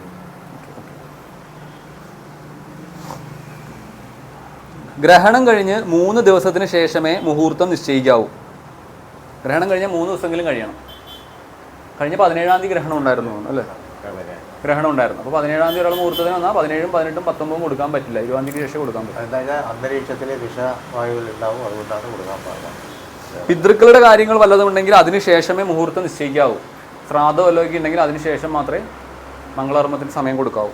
നമ്മളൊരു കല്യാണത്തിന് മുഹൂർത്തം കൊടുക്കുകയാണെങ്കിൽ അച്ഛൻ്റെ ശ്രാദ്ധം ഉണ്ടെങ്കിൽ അത് കഴിഞ്ഞിട്ട് വേണം കൊടുക്കാൻ പറ്റും. അത് മുഹൂർത്തത്തിന് ശേഷം ശ്രാദ്ധം പറ്റില്ല, ആ മാസം തന്നെ. എന്തെങ്കിലും പിതൃക്കളുടെ കർമ്മങ്ങളുണ്ടെങ്കിൽ അതിന് ശേഷമേ മുഹൂർത്തം കൊടുക്കാൻ. ഒരു പകൽ സമയത്തെ ഉദയം മുതൽ അസ്തമയം വരെ 5 സമഭാഗങ്ങളാക്കുക. 4ഉം 5ഉം ഭാഗങ്ങൾ ഒരു കർമ്മത്തിനും കൊള്ളുകയില്ല. ആദ്യത്തെ 3 ഭാഗം മാത്രമേ എടുക്കാവൂ. അതാണ് ഞാൻ പറഞ്ഞത്, ആദ്യത്തെ 3 രാശിയെ നമ്മൾ പരമാവധി എടുക്കുള്ളൂ. രാശിയെ വരുള്ളൂ, 1 മണിയാവുമല്ലോ അപ്പോഴത്തേക്ക്. അവസാനത്തെ അത് ഒരു ദിവസത്തിന് 5 വാങ്ങിച്ചെടുത്തിട്ട് ആദ്യത്തെ 3 കൊടുക്കുക. 3 രാശിയെ വരുള്ളൂ. ചിലപ്പോൾ 4 രാശി മാസം അവസാനമൊക്കെ ആണെങ്കിൽ, കുംഭം അവസാനമൊക്കെ ആണെങ്കിൽ 4ാമത്തെ രാശിയിൽ വരും. ഗ്രഹങ്ങൾ എല്ലാ മുഹൂർത്തങ്ങൾക്കും വർജിക്കേണ്ട ഗ്രഹസ്ഥിതികളാണ് ഇനി പറയുന്നത്. അതായത് രാഹു, ശനി, കുജൻ ലഗ്നത്തിൽ വരിക.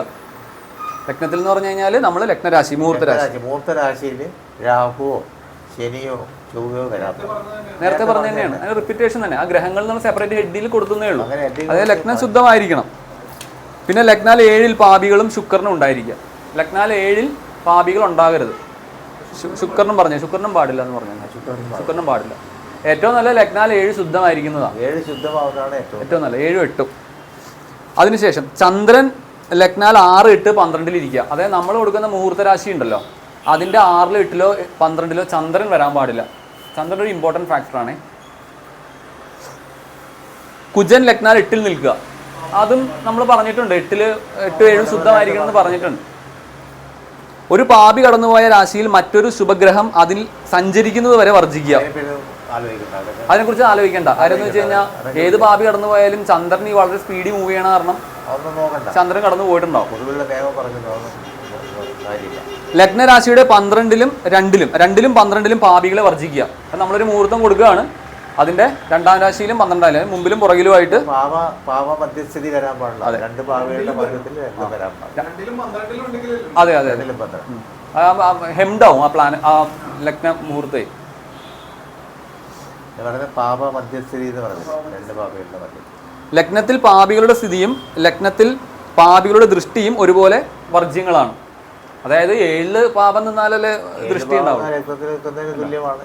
അല്ല, അല്ലാത്ത ദൃഷ്ടികളും ബാധകമാകുമോ? ഇല്ല വിശേഷ ദൃഷ്ടി ഒന്നുമില്ല ബാധിക്കുന്നില്ല. മുഹൂർത്തത്തിന് വിശേഷ ദൃഷ്ടി പരിഗണിക്കുന്നേ ഇല്ല. അത് ആ അടുത്ത പേജിലുണ്ട്. ഏഴിലുണ്ടെങ്കിൽ എന്തായാലും 7 പറ്റില്ല, ലഗ്നത്തിനടക്കം പറ്റില്ല, 7 പറ്റില്ല. ലഗ്നത്തിന്റെ 2-ലും 12-ലും പാടില്ല. ലഗ്നാൽ 3, 6, 11 ഭാവങ്ങളിൽ, അതായത് തൃഷടായ ഭാവങ്ങളിൽ പാപന്മാർ ഇല്ലാതിരിക്കലും ലഗ്നാൽ 4, 7, 10 അതായത് കേന്ദ്രസ്ഥാനങ്ങളിൽ ആ ഭാവങ്ങളിൽ ശുഭന്മാർ ഇല്ലാതിരിക്കലും ഒരുപോലെ ദോഷങ്ങളാണ്. കേന്ദ്രരാശി 1, 4, 7, 10 ശുഭന്മാരാവാം. അതിൽ ശുഭന്മാരാകാം. ഉണ്ടാവാതിരുന്നാൽ കൊടുക്കാൻ പറ്റില്ല. അല്ല, അതൊരു സാർ അതൊരു എക്സ്ട്രീം കണ്ടീഷനാണ്. അങ്ങനെയൊന്നും നമുക്ക് കിട്ടില്ലല്ലോ. കിട്ടൂല. ഒരു 3, 6, 11 പാപന്മാർ വേണം. തൃഷടായ സ്ഥാനങ്ങളിൽ പാപന്മാരും കേന്ദ്ര സ്ഥാനങ്ങളിൽ ശുഭന്മാരും വേണം. നല്ലതാണെന്ന് മാത്രമല്ല, ഇത്രയും നോക്കി കൊടുക്കാൻ പറ്റില്ല. അത് നമ്മളെ യുക്തിയാണ് വില കൊടുക്കുന്നത്. ദൈവാധീനം, യുക്തി. വിദ്യാരംഭം, നൂതന ഗൃഹപ്രവേശം, വിഗ്രഹപ്രതിഷ്ഠ, നാമകരണം, കാതുകുത്തൽ എന്നീ കർമ്മങ്ങൾക്ക് ലഗ്നാൽ 8 ശുദ്ധമായിരിക്കണം. ഗ്രഹങ്ങൾ പാടില്ല. നേരത്തെ പറഞ്ഞ തന്നെയാണ് 7 നല്ല ഗ്രഹസ്ഥിതികൾ. അതിപ്പോൾ പറഞ്ഞതാണ്. അത് കേന്ദ്ര ത്രികോണങ്ങളിൽ ശുഭന്മാരും 3, 6, 11 പാപന്മാരും നിൽക്കുന്ന രാശികൾ എല്ലാ മുഹൂർത്തങ്ങൾക്കും ശുഭമാകുന്നു. ലഗ്നരാശി കൊടുത്ത് അതിൻ്റെ കേന്ദ്രത്തിലും ത്രികോണത്തിലും ശുഭന്മാരും 3, 6, 11 പാപന്മാരും ഉണ്ടെങ്കിൽ അതെല്ലാത്തിനും നല്ലതാണ്. ഗൃഹാരംഭത്തിൽ വർജിക്കേണ്ടത്. ഇനി നമ്മൾ ഓരോരോ ഇതിലോട്ട് പോവുക. ഗൃഹാരംഭത്തിൽ മേടം, തുല, മകരം രാശികൾ, ഈ രാശികൾ വർജിക്കണം. എന്തുകൊണ്ടാണ്? പാവന്മാരുടെ രാശികളായത്. അതെ. മേടം, തുലാം, മകരം രാശികൾ. അപ്പോൾ ആ രാശിയിൽ അതെ പാവന്മാരുടെ ഉച്ചരാശി. മേടം എന്ന് പറഞ്ഞാൽ സൂര്യൻ്റെ ഉച്ചരാശി, തുല എന്ന് പറഞ്ഞാൽ ശനിയുടെ ഉച്ചരാശി, മകരം എന്ന് പറഞ്ഞാൽ ചൊവ്വയുടെ ഉച്ചരാശി. അതുകൊണ്ടാണ് പഴണ്ടാക്കുക. ഇതെല്ലാം ചരരാശികളും കൂടിയാണ് കേട്ടോ. ചരരാശികൾ കൂടിയൊക്കെ എന്താ പറയുക, ഈ വീടെന്ന് പറയുന്ന ഒരു ഗൃഹം എന്ന് പറയണതേ ഒരു സ്ഥിര സ്വഭാവം ഉള്ളതാണ്. മനസ്സിലായേ? ചരസ്വഭാവമല്ല, മൂവ്മെൻറ്റ് നടക്കുന്നതല്ല. അപ്പോൾ നമ്മൾ സ്ഥിരരാശിയിലാണ് ഈ ഗൃഹപ്രവേശത്തിനും തറക്കല്ലിടാനൊക്കെ മുഹൂർത്തം കൊടുക്കേണ്ടത്. അല്ലെങ്കിൽ ചിലരൊക്കെ കണ്ടിട്ടുണ്ട് ഈ ചരരാശി കൊണ്ടേ ഇടും. ആ വീട് പണിയുമ്പോഴേക്കും ഇയാൾ പോയിട്ടുണ്ടാവും ട്രാൻസ്ഫർ ആയിട്ട് വല്ലയിടത്തോട്ട്. ഈ വീട് താമസിക്കാൻ പറ്റണ്ടേ? ചരരാശിയിൽ കൊടുക്കാൻ പാടില്ല. ഒരിക്കലും കല്ലിടാനും ഗൃഹാരംഭത്തിനും കൊടുക്കാൻ പാടില്ല. പാലുകാശത്തിന്. കാരണം വണ്ടി മേടിക്കാൻ വേണ്ടി കൊടുക്കാം, വാഹനം മേടിക്കാൻ വേണ്ടി ചരരാശി കൊടുക്കാം. വണ്ടി ഓടാനുള്ളതാണ്, പക്ഷെ വീട് ഓടാനുള്ളതല്ല. പക്ഷെ ആൾ ഓടിപ്പോകും. വീട്ടിൽ താമസിക്കാൻ ആളുണ്ടാവും. വിദ്യാഭ്യാസത്തിനും കൊടുക്കാമെന്ന് തോന്നുന്നല്ലോ സാർ. ഇല്ല, വിദ്യാരംഭത്തിനും കൊടുക്കാം.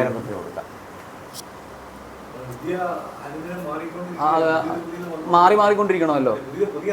അതെ അതെ. അല്ല, എപ്പോഴും 1-ാം ക്ലാസ്സിൽ ഇരിക്കരുത്, സ്ഥിരമായി പോകരുത്. ഗൃഹാരംഭത്തിൽ 4 ഗ്രഹങ്ങൾ, 8 കുജൻ ഇവ വരുന്ന രാശികൾ. അപ്പോൾ ഗൃഹാരംഭത്തിൽ 4 ഗ്രഹങ്ങൾ വരാൻ പാടില്ല. 4-ാം ഭാവം ശുദ്ധമായിരിക്കണം. 8 നേരത്തെ നമ്മൾ പറഞ്ഞ പോലെയാണ്. 7, 8 എല്ലാ കണ്ടീഷനും എല്ലാത്തിനും ശുഭം തന്നെ ആയിരിക്കും. ശുഭമല്ല, ശുദ്ധമായിരിക്കണം. മിഥുനം, കർക്കിടകം, കന്നി, ധനു, മീനം ഈ മാസങ്ങൾ.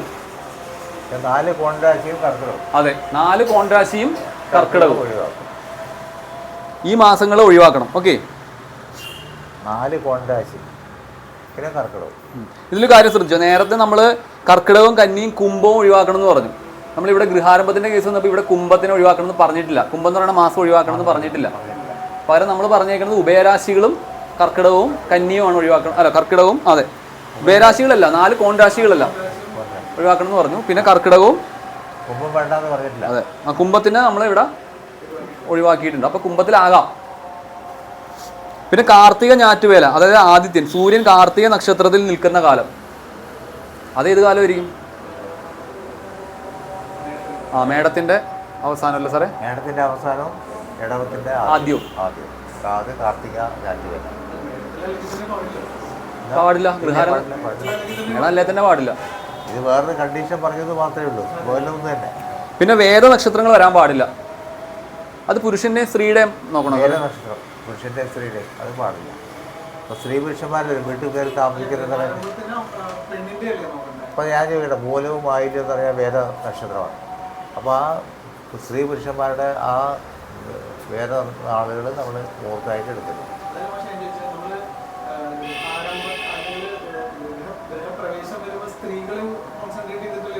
ഗൃഹപ്രവേശത്തിന് സ്ത്രീയുടെ നോക്കും, ഗൃഹാരംഭത്തിന് അതിൻ്റെ വേദം നോക്കാതിരുന്നാൽ മതി. ഗൃഹാരംഭത്തിന് പുരുഷൻ്റെ കാര്യമാണ് നോക്കുന്നത്. കല്ലിടുന്നാണ് സാറ് പറയുന്നത്. കല്ലിടുന്ന പുരുഷനാണ്, ഗൃഹപ്രവേശം പുരുഷനാണ്, അല്ല ഗൃഹനാഥനാണ് കല്ലിടുക.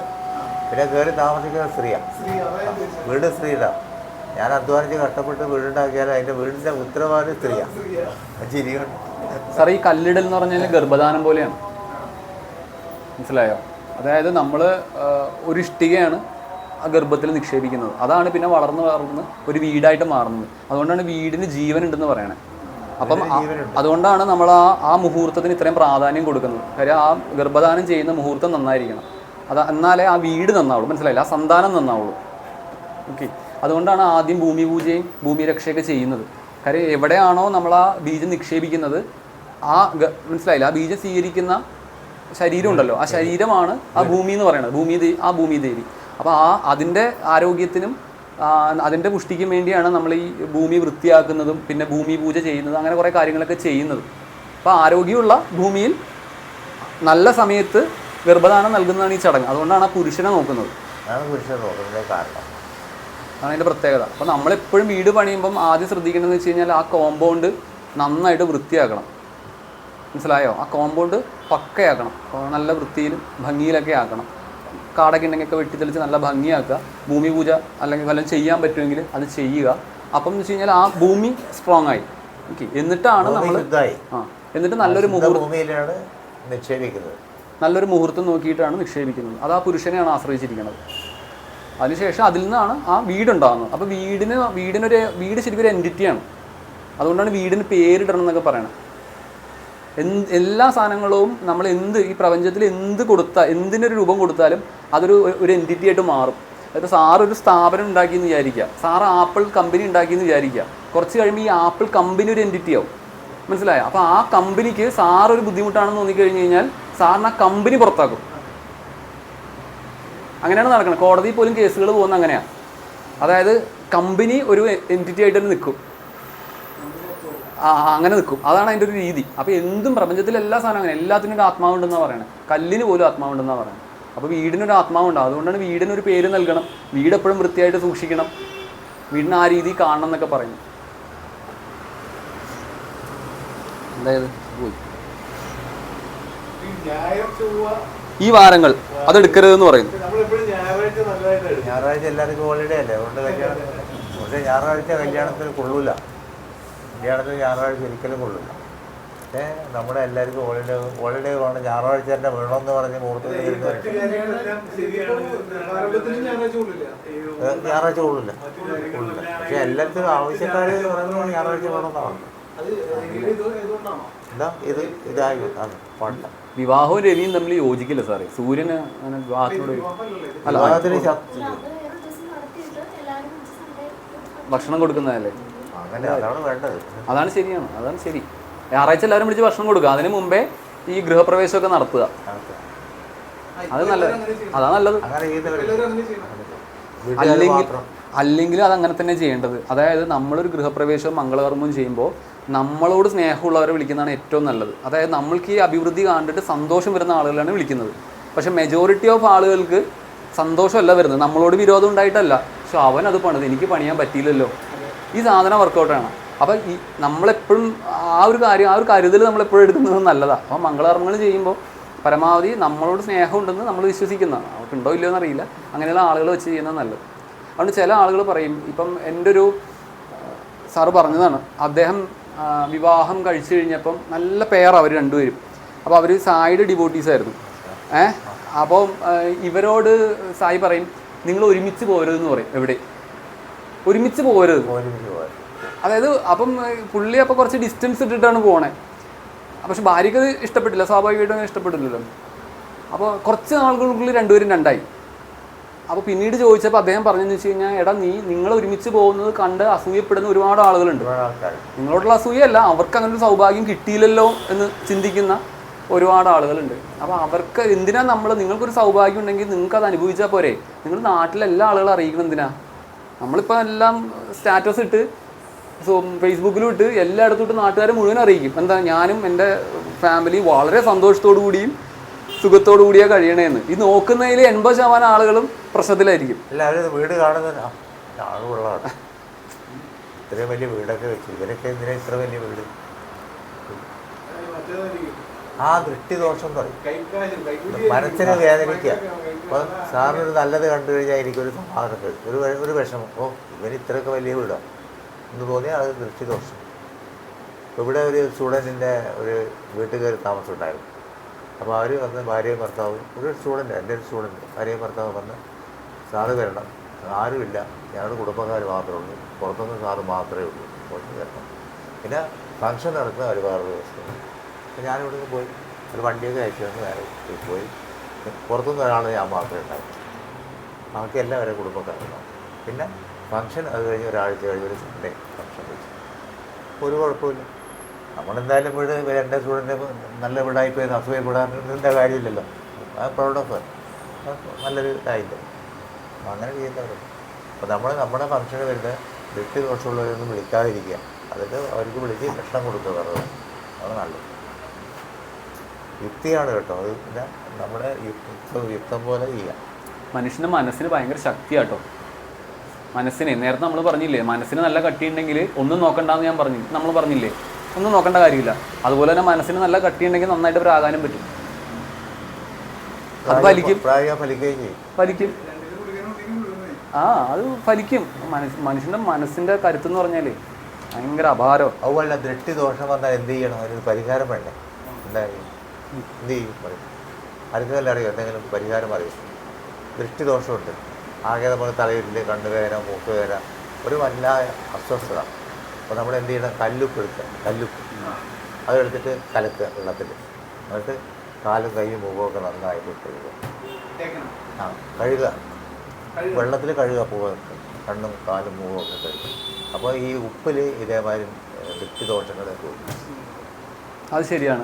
ഞാൻ കേട്ടിട്ടുണ്ട്, ആഴ്ചയിൽ ഒരിക്കലെങ്കിലും നമ്മൾ കുളിക്കുന്ന വെള്ളത്തിൽ കല്ലുപ്പ് ഇട്ടിട്ട് ഒന്ന് ആഴ്ചയിൽ ഒരിക്കലെങ്കിലും കുളിക്കുന്നത് നല്ലതാണ് കേട്ടിട്ടുണ്ട്. അത് മാത്രമല്ല, നമ്മുടെ വീടിൻ്റെ കോർണേഴ്സില്ലേ, കോർണേഴ്സിൽ ചെറിയ എന്തെങ്കിലും പാത്രം എന്തെങ്കിലും പോലെ വെച്ചിട്ട് അതിൽ കല്ലുപ്പിട്ട് വെക്കുന്നതും. പിന്നെ വേറൊരു കാര്യം, അപ്പോൾ നമ്മൾ കിടക്കുന്ന മുറിയിൽ നമുക്കത് ഉറക്കം വരുന്നില്ല, ഒരു വല്ലായിക അങ്ങനെയൊക്കെ തോന്നുകയാണെങ്കിൽ നല്ലൊരു ഗ്ലാസ് എടുത്തിട്ട് അതിൽ വെള്ളം ഒഴിച്ച് കുറച്ച് കല്ലുപ്പിട്ടിട്ട് നമ്മൾ കിടക്കുന്ന മുറിയിൽ വെച്ചത്.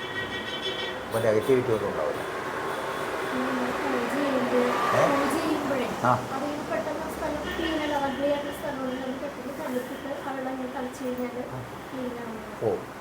അത് വളരെ എഫക്റ്റീവ്. പിന്നെ വേറൊരു ഇതുണ്ട്, ഭയങ്കര ദൃഷ്ടിദോഷം, ഒരു രക്ഷയില്ല. എന്ത് ചെയ്യും? നല്ല ഇതേമാതിരി കല്ലുപ്പ് എടുത്ത് ഒരു പാത്രത്തിൽ, ഒരു വേവിച്ചിടുന്ന ഒരു പ്ലാസ്റ്റിക് പാത്രത്തിൽ ഈ ഉപ്പ് കലക്കി വെക്കും. എന്നിട്ട് നല്ലൊരു ഇരുമ്പാണി എടുക്കും. ഇരുമ്പാണി എടുത്തിട്ട് ഒരു കുടിലിൽ പിടിക്കുക. നമ്മൾ അടുക്കളയിൽ പാത്രമൊക്കെ പിടിക്കുന്ന കുടിലില്ലേ, ആ കുടിലിൽ പിടിച്ചിട്ട് ഈ കമ്പി ഇരുമ്പാണി നല്ലപോലെ പഴിപ്പിക്കും. നല്ലപോലെ പഴിപ്പിക്കും. എന്നിട്ട് നമ്മുടെ തലയ്ക്ക് ഈ ഉപ്പ് വെള്ളത്തിൽ കല്ല് ഈ ആടിയിട്ട് അത് ക്ലോസറ്റിൽ എവിടെയെങ്കിലും വേസ്റ്റ് കളഞ്ഞാൽ കംപ്ലീറ്റ് പോകും. ചെയ്ത് നോക്കാം. അങ്ങനെ ആർക്കും ഇങ്ങനെ ബുദ്ധിമുട്ട് വരികയാണെങ്കിൽ പഠിച്ചാൽ മാത്രമല്ല, പരിഹാരം കൂടി വേണ്ടേ? നല്ല ഒരു കുടിൽ പിടിക്കണം കേട്ടോ. ഇത് കൈ കൊള്ളരുത്, കൈ പോകുന്നു കൊള്ളരുത്. വളരെ അപകടം പിടിച്ച പരിപാടിയാണ്. അങ്ങനെ അത് പറഞ്ഞിട്ട് എൻ്റെ ബോംബുള്ളി എന്ന് പറയുന്നത്. നമ്മൾ കുടിലിൽ പിടിച്ച് പിന്നെ സ്റ്റൗ കത്തിച്ച് നല്ലപോലെ ചൂടാക്കി നല്ല ചുട്ട് പഴുത്ത് വരും. ഇതെല്ലാം ഒഴിഞ്ഞ്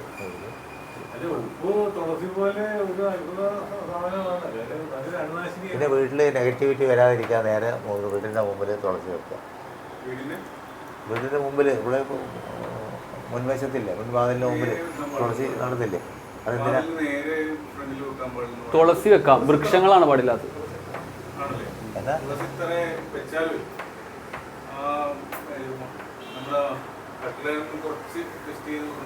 അങ്ങനെ എനിക്കറിയില്ല. നേരെ മദ്യത്തിൽ പാടില്ല, ഒരല്പം മാറ്റി വെക്കണം, മാറ്റണം. അതിപ്പോൾ അമ്പലത്തിൽ പോയാലും നമ്മൾ നേരെ നിന്ന് തൊഴും, ആരും ഇല്ലാതെ പാടില്ല. നമ്മൾ സൈഡിൽ നിന്ന് തൊഴണം. നേരെ ഭഗവാനെ നേരെ മുമ്പിൽ തൊഴാൻ പാടില്ല. ഒരു സൈഡിൽ ഒരു 45 ഡിഗ്രി വ്യത്യാസം സൈഡിൽ ഇത് വരും. മിക്കവരും കാണുന്നത് പ്രായമുള്ള ആൾക്കാരൊക്കെ അങ്ങനെ സൈഡിൽ നേരെ മുമ്പ് പോയി തൊഴില്ല. അത് ശരിയല്ല എന്നാണ്. അതുപോലെ തന്നെ തുളസി തറയും നേരെ മുമ്പിലല്ല. ഈ തുളസിത്തറയുടെ ബാക്ക് സൈഡ് വൃക്ഷം പാടില്ല. അല്ല, വീടിന്റെ വാതിൽ നേരെ വൃക്ഷം പാടുന്ന ഞാൻ പറഞ്ഞു. അതില്ല. തുളസിത്തറയും കഴിഞ്ഞ അപ്പുറത്താവും. വീട് എൻ്റെ വീടാന്ന് ചോദിച്ചു, എൻ്റെ വാതിൽ ഇങ്ങനെ തുറക്കുകയെന്ന് ചോദിച്ചു. എൻ്റെ വാതിൽ ഇങ്ങനെ തുറക്കുകയെന്ന് ചോദിച്ചു. ആ വാതിലിന് നേരെ അഭിമുഖമായിട്ട് വൃക്ഷങ്ങൾ പാടില്ലെന്നാണ്. വൃക്ഷങ്ങൾ പാടില്ല. വൃക്ഷങ്ങൾ അല്ല, പൂച്ചെടിയല്ല. അല്ല, ചെറുതൊന്നും കുഴപ്പമില്ല, വലിയ വൃക്ഷങ്ങളില്ലേ, വൃക്ഷങ്ങൾ പാടില്ല. പൂച്ചെടിയൊന്നും കുഴപ്പമില്ല. ഇത് ചെടിയാണ്, പക്ഷെ അത് മണ്ണം വെച്ചത്. അല്ലാതെ വേറെ റെമഡിയൊന്നുമില്ല. ഏതാ? നടന്നു പോണ കാര്യം പറഞ്ഞില്ല സാറ്, ഭാര്യയും ഭർത്താവും അല്ലെങ്കിൽ അതിന് വല്ല റെമഡിയാണ്? എന്ത് ഭാര്യയുടെ മുഖത്ത് കയ്യിലൊക്കെ ഇത്തിരി കൈ വാരി തേക്കുക. Beauty spot. അത് ചില കുട്ടികൾക്കൊക്കെ സ്പോട്ട് കൊടുക്കുന്നില്ലേ, അത് കണ്ടുകൊള്ളാതിരിക്കാനാ അല്ലേ? നമ്മൾ കുട്ടം തൊട്ടിന്റെ സൈഡിൽ ഇത് കൊടുക്കുന്നില്ലേ ആ കുട്ടിക്ക്. അല്ല, പണ്ട് വൃത്തികേടായിട്ടാണ് കുട്ടികളെ കണ്ണൊക്കെ എഴുതിക്കുന്നത്. പണ്ട് ഞാൻ അട്രാക്ട് ചെയ്യാതെ ആ, അതെ. അട്രാക്ട് ചെയ്യാൻ അത് എന്തായാലും ദൃഷ്ടി ദോഷം ഉണ്ടോന്നുള്ള കാര്യം ഉറപ്പാണ്. നാക്ക് ദോഷവും ഉണ്ട്. നാക്കില് കറുതിയല്ല, ഈ നാവിന്റെ നാക്കില് ഗുളികനാന്ന് പറയുന്നത്. നാവില് ഗുളിക എന്ന് പറയും അല്ലേ? നാക്ക് ദോഷം പറഞ്ഞാൽ ഫലിക്കും. അനുഭവം ഒരാള് ഒരു വണ്ടിക്ക് കൈ കാണിച്ചു. നമ്മുടെ അടുത്ത സുഹൃത്താ, ജോലിക്ക് ഡ്യൂട്ടി ചെയ്യുന്ന സമയത്ത് നൈറ്റൊക്കെ കഴിഞ്ഞ് രാവിലെ ഇറങ്ങി ഒരു കിലോമീറ്റർ ഗേറ്റിലേക്ക് പോകാൻ വേണ്ടി ഇങ്ങനെ കൈ കാണിച്ചു. അപ്പൊ അയാൾ എന്ത് ചെയ്താ, നീ നടന്നു വന്നാമതിന് വണ്ടി എടുത്തോണ്ട് പോയി. വണ്ടി കുറച്ച് അവിടെ കുറച്ച് കഴിഞ്ഞാൽ വണ്ടി എടുക്കുമ്പോ അവിടെ ഇന്നലെ നടന്നെത്തുമ്പോഴേ വണ്ടിയോട് ഇതെല്ലാവരും നടന്നു പോയതോ അച്ചപ്പയാണ് പറഞ്ഞാൽ മതി, വണ്ടി ഓടില്ല. ഓക്കെ, അപ്പോൾ ഗൃഹാരംഭത്തിന് കൊള്ളാവുന്നത് ഏതൊക്കെയാ? ഊൺനാളുകളെല്ലാം എടുക്കാം. ഓക്കെ, അത് കൂടാതെ സാറ് അന്ന് ആദ്യം പറഞ്ഞു മൂലവും മകവും എടുക്കാമെന്ന് സാറ് പറഞ്ഞു. മൂലവും മകവും എടുക്കാം. ഗൃഹാരംഭത്തിന് വിവാഹത്തിനും എടുക്കാം അല്ലേ സാറേ? വിവാഹത്തിനും എടുക്കാം. പിന്നെ സ്ഥിരരാശികളും കേട്ടോ, എല്ലാ സ്ഥിരരാശികളും കൊള്ളാവുന്നതാണ്. ഇടവം, ചിങ്ങം, വൃശ്ചികം, കുംഭം മാസങ്ങൾ കൊള്ളാവുന്നതാണ്. അതാണ് സ്ഥിരരാശികൾ. അല്ല, ഇത് മാസങ്ങളാണോ പറഞ്ഞേക്കണേ? ഇടവം, ചിങ്ങം, വൃശ്ചികം, കുംഭം മാസങ്ങൾ ഇവ കൊള്ളാവുന്നവയാണ്. ഒഴിവാക്കേണ്ട മാസങ്ങൾ നമ്മൾ നേരത്തെ പറഞ്ഞു കേട്ടോ. ഇടവം, ചിങ്ങം, വൃശ്ചികം, കുംഭം.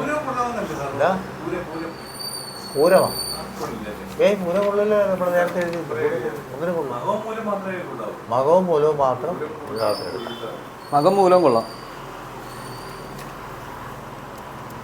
ആ പൂരം, പൂരാടം, പൂരിട്ടാലും ഒന്നിനും പറ്റില്ല സാറേ.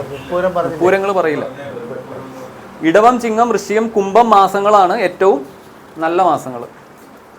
കല്ലിടുന്നത് ഏതു മാസത്തിലാണോ ആ മാസത്തിൻ്റെ 10ാം രാശിയിൽ, അതായത് കാലപുരുഷൻ്റെ ഉദരമധ്യത്തിൽ കല്ലിടുക. അതായത് നമ്മൾ കല്ലിടുന്നത് ഇപ്പോൾ കുംഭത്തിലാണെങ്കിൽ കുംഭത്തിൻ്റെ 10ാമത്തെ രാശിയില്ലേ, അത് ആ പ്ലോട്ടിലുണ്ടാവും. നമ്മൾ രാശിയൊക്കെ ഇടവമാസത്തിന് കല്ലിടാന്ന് നമ്മൾ വിചാരിക്കും. അതെ, ഒരാള് ഇടവമാസത്തിനാണ് കല്ലിട ഈ മാസം കല്ലിടണമെന്ന് പറയുന്നു അല്ലേ? അതിന്റെ 10ാമത്തെ രാശി ഏതാ? ഈ മാസമാണ് കല്ലിടണമെന്ന് പറയണം കേട്ടോ. ഈ മാസത്തിലാണ് കല്ലിടുന്നത്. അതിന്റെ 10ാമത്തെ രാശി ഏതാ? ഏതാ പറഞ്ഞോ? 7 ഇതല്ലേ?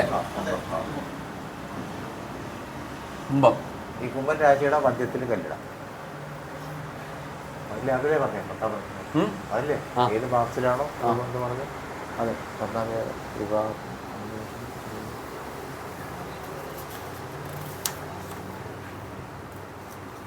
ഏത് മാസത്തിലാണ് ആ മാസത്തിന്റെ 10ാം രാശിയിൽ, അതായത് കാലപുരുഷന്റെ ഉദരമധ്യത്തിൽ കുംഭൻ രാശി കല്ലിടാണ്.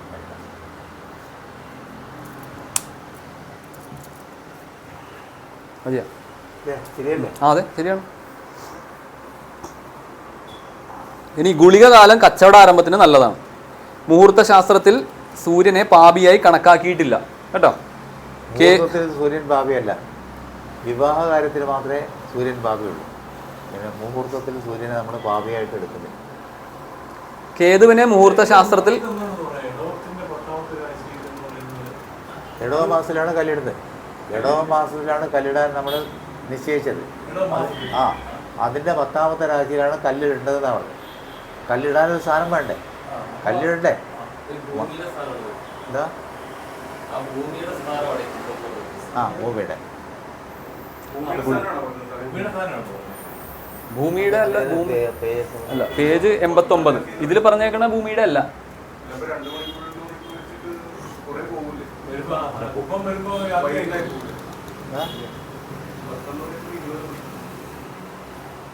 ഞാൻ പറയാൻ കാര്യം എൻ്റെ ഇടവ മാസമാണ് കല്ലിട്ടത്. ഞാൻ ഒരു കാര്യം പറയാം, ഇത് ചിങ്ങത്തിൽ ഇവിടെ ചിങ്ങം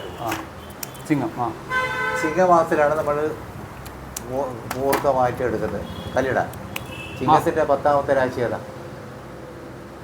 ഇടവ മാസം. ഇടവത്തിൻ്റെ മധ്യത്തിൽ നമുക്ക് കല്ലിടാം. 10ാമത്തെ സമയമല്ലേ പറയുന്നത്, എവിടെ കല്ലിടണം എന്നുള്ള സാധനം ഭൂമിയിൽ അല്ലേ? ഭൂമിയിൽ എവിടെ കല്ലിടണം, അതാണ് ഞാൻ ആദ്യം ഭൂമി എന്ന് പറഞ്ഞത്. ഇതാണ് ഈ ചിങ്ങമാസത്തിലാണ് നമ്മൾ കല്ലിടാൻ നിശ്ചയിച്ചത്. ചിങ്ങമാസത്തിൽ നമ്മൾ കല്ലിടാൻ തീരുമാനിച്ചു. ചിങ്ങത്തിന്റെ 10ാമത്തെ രാശിയിലാണ് കല്ലിടേണ്ടതെന്നാണ് പറഞ്ഞത്. ആ സ്ഥാനത്ത് 10ാമത്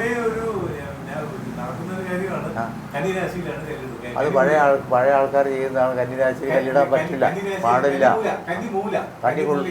കന്നിമൂലക്ക് കല്ലിടാൻ പാടില്ല. കന്നിയാണോ?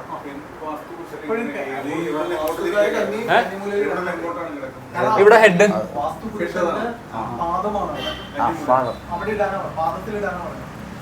അത് എനിക്ക് നമ്മളെ ജ്യോതിഷത്തില് പഴയ കല്ലിടാന്നൊക്കെ പറഞ്ഞില്ല, കല്ലിട കല്ലിടുക. പക്ഷെ നമ്മള് കല്ലിടുന്നുണ്ട്. ഇതിന്റെ 10ാമത്തെ രാശി പൂർത്തരാശിയുടെ 10ാമത്തെ രാശിയിൽ കല്ലിടുക. 10ാമത്തെ രാശിയുടെ മധ്യം എടുക്കും. 10ാമത്തെ രാശിയെ മധ്യം എങ്ങനെ എടുക്കുക?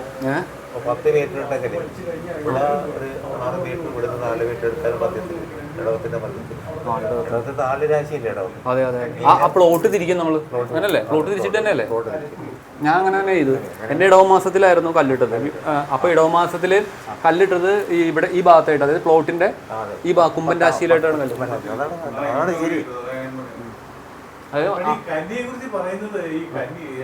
കന്നിമൂലക്കാണ് കുറ്റിയടിച്ചത്. അങ്ങനെ ഇടാം, കുഴപ്പമൊന്നുമില്ല. അങ്ങനെ ഇടുന്നുണ്ട്. ഇടാന്ന് വെച്ചാൽ അങ്ങനെ ഇട്ട് വരുന്നുണ്ട്. കാലം ഇവിടുത്തെ ചില ദേശങ്ങളിൽ അങ്ങനെ തന്നെയാണ് ഇട്ട് വരുന്നത്. ഒന്നാമത്തെ കാര്യം ഞാൻ പറയാം, വളരെ സത്യസന്ധമായിട്ട് ഒരു കാര്യം പറഞ്ഞോട്ടെ. പലപ്പോഴും നമ്മുടെ വീട്ടിൽ കല്ലിടാൻ വരുന്നവർക്കൊന്നും വലിയ ധാരണയൊന്നുമില്ല. കല്ലിടാൻ വരുന്നവർക്കൊക്കെ ഈ ശരിക്കും പറഞ്ഞ ഈ അനുഷ്ഠാനങ്ങൾക്കൊക്കെ ഒരുപാട് കാര്യങ്ങൾ ശ്രദ്ധിക്കേണ്ടതുണ്ട്. ഞാൻ എൻ്റെ ഒരു അനുഭവം, പേഴ്സണൽ അനുഭവം എങ്ങനെയാണെന്ന് വെച്ച് കഴിഞ്ഞാൽ, നമ്മളിത് ചെയ്യാൻ വരുമ്പം നമ്മളിത് അറിയാവുന്ന ഒരാളെ പോയി വിളിക്കും. അറിയാവുന്ന നമ്മൾ വിശ്വസിക്കുന്ന ഒരാളെ പോയി വിളിക്കും. പലരും പറയും അദ്ദേഹം വളരെ പ്രശസ്തനാണ്, അങ്ങനെയാണ് ഇങ്ങനെയാണെന്ന് പറയും. നമ്മൾ പോയി വിളിക്കും, അവർ വരും, അവരെന്തെങ്കിലുമൊക്കെ കാണിക്കും, നമ്മളത് അതേപടി വിശ്വസിച്ചിട്ട് വരും. അതെനിക്ക് ഏറ്റവും വിഷമം തോന്നിയെന്ന് വെച്ച് കഴിഞ്ഞാൽ, ഈ എന്തോ ഒരു പൂജ പോലത്തെ എന്തോ ഒരു പരിപാടിയൊക്കെ ഉണ്ടായിരുന്നു. എല്ലാം കഴിഞ്ഞ് വന്നിട്ടേ ഈ കന്നിമൂലയിൽ അല്ല ഇവിടെ കുമ്പത്തിൽ കല്ലിടുന്നതിന് മുമ്പ് എന്തോ ഒരു പരിപാടിയൊക്കെ ഉണ്ടായിരുന്നു. അപ്പോൾ ഇദ്ദേഹം ആ തീയിലോട്ട് തുളസി എടുത്ത് എറിയുക. തുളസി ഒരു കാരണവശാൽ അഗ്നി തൊടിയിക്കാൻ പാടില്ലാത്ത സാധനമാണ്. തുളസി അഗ്നി തൊടിയിക്കാൻ പാടില്ല. തുളസി ഒരിക്കലും അഗ്നിയിൽ വീഴ്ത്തില്ല ആരും. ഇതങ്ങ് ചെയ്യുക. ഞാനപ്പം നമുക്ക് എന്തെങ്കിലും പറയാൻ പറ്റൂ? ഇതല്ല, ഇത് അഗ്നിയിലാണ്. ഞാൻ അത്ഭുതപ്പെട്ടു പോയി. അപ്പം ഞാൻ തുളസി അഗ്നിയിലിടില്ല. തുളസി അഗ്നിയിലിട്ട ഒരിക്കലും ചെയ്യില്ല അത്. അപ്പോൾ ഞാൻ ഇങ്ങനെ അത്ഭുതത്തോടു കൂടി നോക്കിയിരുന്നു. അപ്പം പുള്ളിക്ക് അത്ര അറിയുള്ളൂ, എന്ത് പറയാനാ.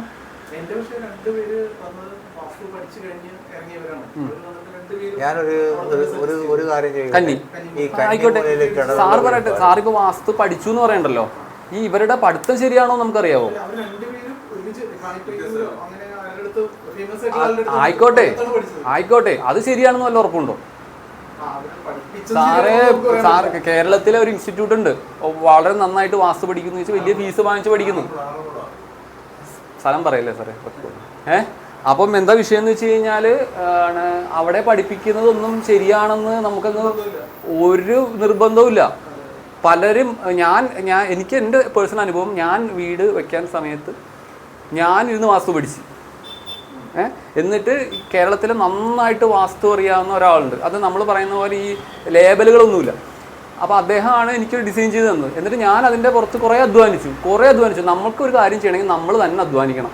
കാര്യം നമ്മൾ അധ്വാനിക്കുന്ന പോലെ വേറെ ആരും അധ്വാനിക്കുന്നില്ല. ഞാനൊരു വീട് പണിയുന്നുണ്ടെങ്കിൽ ഞാൻ തന്നെ അതിൻ്റെ വാസ്തു, അതായത് ഞാൻ തന്നെ വാസ്തു എന്ന് പറയുന്ന വിഷയം പഠിക്കുന്നതാണ് ഏറ്റവും നല്ലത്. നമുക്കുള്ള ആത്മാർത്ഥത വേറെ ആർക്കും ഉണ്ടാവില്ലല്ലോ. എന്നിട്ട് ആ വിഷയം പഠിച്ചു, ഞാൻ കുറേ പഠിച്ചു വാസ്തു. അങ്ങനെ പഠിച്ചതിന് ശേഷം തന്നെയാണ് എൻ്റെ വീട് എനിക്ക് മനസ്സിലായി അങ്ങനെയാണ് ഇങ്ങനെ കുറേ പോരായ്മകളുണ്ട്. കാര്യം നമുക്ക് സ്ഥലമില്ലായിരുന്നു. അതായത് ഇപ്പോൾ നമുക്ക് ലിമിറ്റഡ് ആക്സസ് അല്ലേ സ്ഥലമുള്ളൂ. അതുകൊണ്ട് ആ പോരായ്മകൾ നിന്നുകൊണ്ട് നമ്മൾ എങ്ങനെയൊക്കെയോ അഡ്ജസ്റ്റ് ചെയ്തു. അപ്പോഴാണ് എനിക്ക് മനസ്സിലായത് വാസ്തു എന്ന് പറഞ്ഞ് നമ്മളോട് സജസ്റ്റ് ചെയ്യുന്ന അല്ലെങ്കിൽ നമ്മൾ കൊണ്ടുവരുന്ന വലിയ കാശ് കൊടുത്ത് കൊണ്ടുവരുന്ന പലരും വാസ്തു ഒന്നും അറിയില്ല. സങ്കടം വന്നു നമുക്ക് ഇവരൊക്കെ ചെയ്തു വെക്കണം കണ്ടു കഴിഞ്ഞാൽ. എന്റെ സ്ഥലം നോക്കാൻ ആദ്യം വന്നപ്പോൾ എക്സ്പ്രഷൻ കുറവുണ്ടായിരുന്നു. അപ്പോൾ പുള്ളി പറഞ്ഞു ഇവിടെ വയ്ക്കാൻ പറ്റില്ല. പുള്ളി പറ്റില്ല പറഞ്ഞു. അപ്പം ഞാൻ ചോദിച്ചു വാസ്തുപദം തിരിച്ചാൽ പോലെയെന്ന് ചോദിച്ചു. അതിൽ വേണ്ടി തിരിച്ചു കഴിഞ്ഞാൽ അത് വേറെ ക്ലോസ് ആയില്ലോ. വാസ്തുപദം തിരിച്ചാൽ അവിടുത്തെ കുറവ് പോകുമെന്ന് ചോദിച്ചിട്ടുണ്ട്. ഒരു നമ്പൂരിയായിരുന്നു. അപ്പോൾ പുള്ളി അത് പറഞ്ഞു പോയിട്ടാണ്. പിന്നെ എൻ്റെ ഫ്രണ്ട്സ് രണ്ടുപേരുണ്ട്, അവർ രണ്ടുപേരും കഴിഞ്ഞതാണ്. അപ്പോൾ അവർ പറഞ്ഞു വാസ്തുപദം തിരിച്ചാൽ മതി എന്ന് പറഞ്ഞു. അത് ഞാൻ വാസ്തുപദം തിരിച്ചിട്ടാണ് മാറ്റി തിരിച്ചാൽ കുഴപ്പമില്ല. ഇപ്പോൾ കന്നിമൂലയിൽ കിണറുള്ള വീടുണ്ടായിരുന്നു. ആരെങ്കിലും കന്നിമൂലയിൽ കിണറുണ്ട്. കന്നിമൂലയിൽ കിണർ ഒരു പർട്ടിക്കുലർ സ്ഥാനത്താവാം. കന്നിമൂലയിൽ കിണർ പാടില്ല എന്നുള്ളതാണ്. പക്ഷെ അതിനൊരു പ്രത്യേക ഒരു സ്ഥാനം പറയുന്നുണ്ട്. പക്ഷേ അവിടെ ആവാം, കുളവും ആവാം. പക്ഷേ നമ്മളെ ഇതുമായിട്ട് സെപ്പറേറ്റ് ചെയ്യണം. അതങ്ങനെ പറയുന്നുണ്ട് വാസ്തുശാസ്ത്രത്തിൽ തന്നെ പറഞ്ഞു എന്ന് പറഞ്ഞു. ഞാൻ ചോദിച്ചു ഇദ്ദേഹത്തിനോട് തന്നെ ചോദിച്ചു, ഈ പറഞ്ഞ പറ്റില്ല എന്ന് പറഞ്ഞില്ലേ സാറേ. ഏറ്റവും നന്നായിട്ട് വാസ്തു പ്രാക്ടീസ് ചെയ്യണ എവിടെയാണെന്നറിയോ? ചൈനയിലാണ് ഏറ്റവും നന്നായിട്ട്. സാറ് പറയണ ഈ കന്നിമൂലയിൽ അവർ വെള്ളത്തിന്റെ ഒരു സാധനം തൊടിക്കില്ല.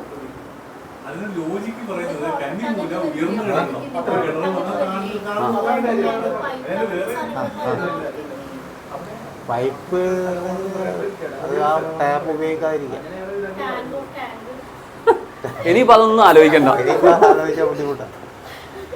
അല്ല അത് മൊത്തം തന്നെ വീട് അതെന്താ പോലെ തന്നെയാണ്. കാരണം ശരിക്കും നമ്മള് കന്നിമൂലയിലാണ് രണ്ടാം നില പണിയുന്നത്. അതെ, ഇദ്ദേഹത്തിന്റെ എന്റെ വീടിന്റെയും രണ്ട് വേറെ സ്ഥലത്താണ്. എന്തുകൊണ്ടാ കന്നിനിലയില്? മുകളിലായി പോയി. എന്തുകൊണ്ടാ? ഇതാണ് ഡയറക്ഷൻ, ഇതാണ് ഡയറക്ഷൻ. ഇത് ഇങ്ങനെ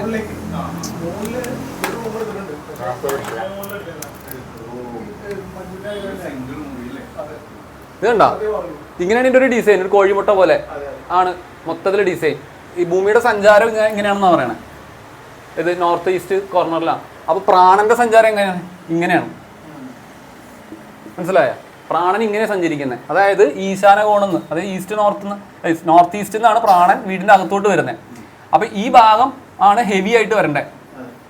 എന്നാൽ മാത്രമേ പ്രാണൻ ഇങ്ങനെ റൊട്ടേറ്റ് ചെയ്ത് വീടിനുള്ളിൽ നിൽക്കുള്ളൂ.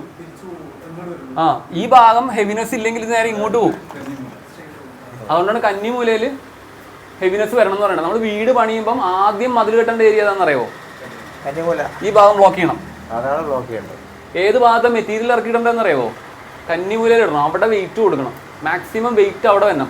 നമ്മൾ രണ്ടാം നില പണിയുമ്പം നമ്മുടെ വീടിന്റെ സ്ട്രക്ചർ ഇതാണെങ്കിൽ ഇവിടെയാണ് രണ്ടാം നില വരേണ്ടത്. ഒഴിഞ്ഞിരിക്കേണ്ട ഭാഗം ഏതാണെന്നറിയോ? ഈ ഭാഗം ഒഴിഞ്ഞിരിക്കണം. ഈശാന കോൺ ഒഴിഞ്ഞിരിക്കണം. ഈശാന കോണിൽ വെയിറ്റ് കുറവും കന്നിമൂലയിൽ വെയിറ്റ് കൂടുതലുമായിരിക്കണം. ഈശാന കോണിൽ വെയിറ്റ് കുറയ്ക്കാൻ വേണ്ടിയാണ് ഈ ഭാഗത്ത് കിണറൊക്കെ പണിയുന്നത്. അപ്പോൾ അത്രയും ഭാഗത്ത് ഭൂമി പോകും. അപ്പോൾ അത്രയും ഭാഗത്ത് വെയിറ്റ് കുറയും. മനസ്സിലായ? ഇവിടെയാണ് കിണർ കൊണ്ടേ കുഴിച്ചെങ്കിൽ ഇവിടെ വെയിറ്റ് കുറയും, ഇവിടെ വെയിറ്റ് കൂടുകയും ചെയ്യും. നേരെ റിവേഴ്സ് ആയി ഡയറക്ഷൻ. അതാണ് കന്നിമൂലയിൽ കിണർ പാടില്ല. പരിഹാരം എല്ലാത്തിനും ഉണ്ട്. ഇതുകൂടി പറയാം.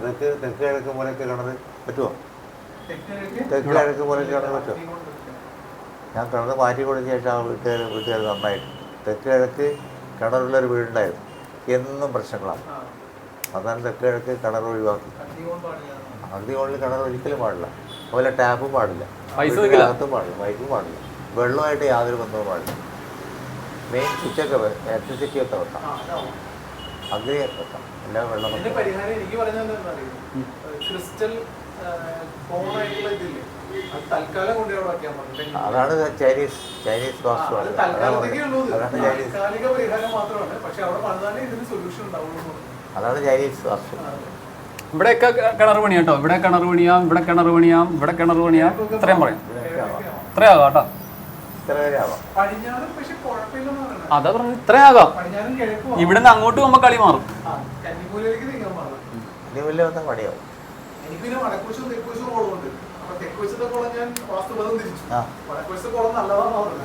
വളരെ സിമ്പിൾ ആയിട്ട് നോക്കിയാൽ നമ്മൾ അമ്പലങ്ങളിൽ ചെന്ന് നോക്കുക.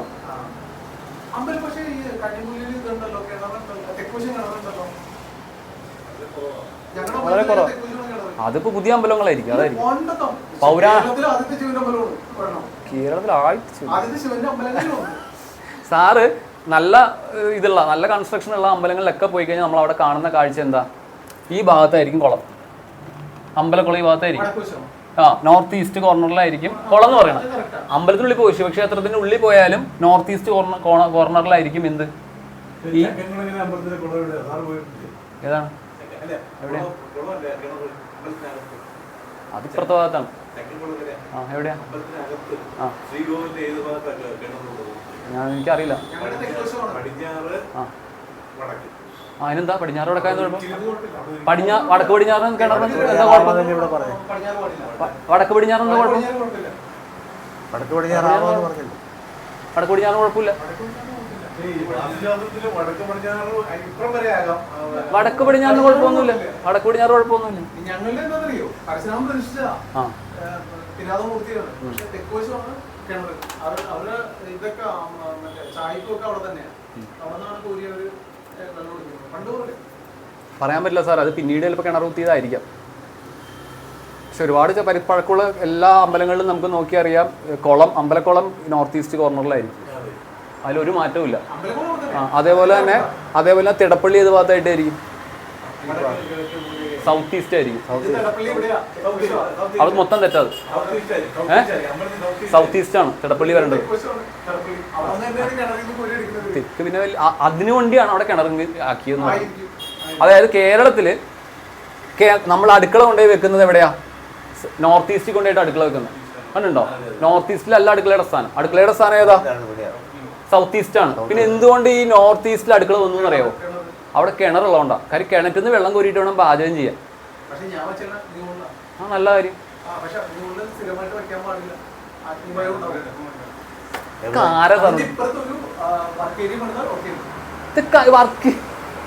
എന്ത് പറയാ സാർ, അതാ പറഞ്ഞ ആസ്ട്രോളജി ഈ സാർ ഈ വാസ്തു അറിയാവുന്ന പറയുന്നത് പലർക്കും വാസ്തു അറിയില്ലെന്ന്. ഇപ്പോഴും ഇവര് മറ്റേ മരണച്ചുറ്റും ഈ ചുറ്റും കൊണ്ട് നടക്കണയാ. അടിച്ചുകൂട്ട് വരയ്ക്ക് മാത്രമേ ഉള്ളൂ ഈ ചുറ്റളവ് എന്ന് പറയുന്ന സാധനം. അടിച്ചുകൂട്ട് വരകളില്ലേ, അതായത് കൾക്കോല് വെച്ചിട്ടുള്ള അടിച്ചുകൂട്ട്, അതിന് മാത്രമുള്ളൂ ചുറ്റളവ്. ഇപ്പൊ അതൊക്കെ പോയില്ല, എല്ലാം കോൺക്രീറ്റ് കെട്ടിടങ്ങളൊക്കെ അല്ലേ പണിയണത്. അവിടെ എവിടെ ഈ ചുറ്റളവ് നോക്കിയിട്ട് ചുറ്റളവിന്റെ കഥ പറഞ്ഞുകൊണ്ടിരിക്കുക. ഒന്നുമില്ല, ഇപ്പൊ ഈ പറഞ്ഞ സാധനങ്ങളൊന്നുമില്ല. അത് മാത്രം വളരെ ലിമിറ്റഡ് ആയ സ്ഥലത്ത് ഇപ്പൊ ആളുകൾ വീട് പണിയുന്നത്. അപ്പൊ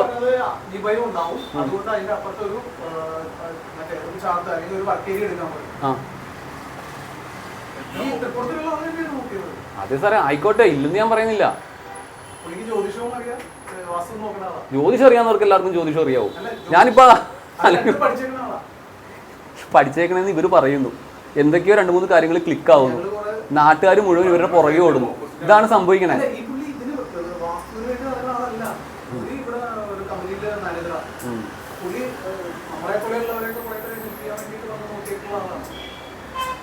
ഇനി വേറൊരു കാര്യം കൂടി ഞാൻ നിങ്ങളോട് പറയാം. അതായത് വാസ്തു ശരിക്കും പറഞ്ഞു കഴിഞ്ഞാൽ വീട്ടിലിരുന്നോ ഇത് നോക്കിയോ പറയാവുന്നതല്ല. ജ്യോതിഷം എന്ന് പറയുന്നത് 90% തിയറിറ്റിക്കലാണ്. തിയറി വെച്ചിട്ടാണ് നമ്മൾ പ്രഡിക്ഷൻ മുഴുവൻ നടത്തുന്നത്. വാസ്തു എന്ന് പറഞ്ഞു കഴിഞ്ഞാൽ ശരിക്കും തിയറി അല്ല. നിങ്ങളിത് എന്തൊക്കെ പഠിച്ചാലും ഒരു പ്രദേശത്ത് പോയി കഴിഞ്ഞാൽ അവിടെ ഒരു പ്രാണനുണ്ട്. മനസ്സിലായോ? ആരാണോ വാസ്തു മണ്ഡലത്തിൽ പോയി നിൽക്കുന്നത് അയാൾ ആ സമയത്ത് അയാളുടെ പ്രാണനെ ശ്രദ്ധിക്കുന്നുണ്ട്. പ്രാണന്റെ സഞ്ചാരം ഉണ്ടല്ലോ, ഈ പ്രാണന്റെ സഞ്ചാരത്തെ നോക്കിയിട്ടാണ് ശരിക്കും അവർ ആ സ്ഥലത്ത് വീട് പണിയാൻ പറ്റുമോ പറ്റൂല എന്ന് പറയണത്. അത്രത്തോളം പ്രാണൻ അറിയാവുന്നവർക്ക് വാസ്തു പറയാൻ പറ്റുള്ളൂ. അതിൽ തിയറി വളരെ കുറവും പ്രാക്ടിക്കൽ വളരെ കൂടുതലുമാണ്.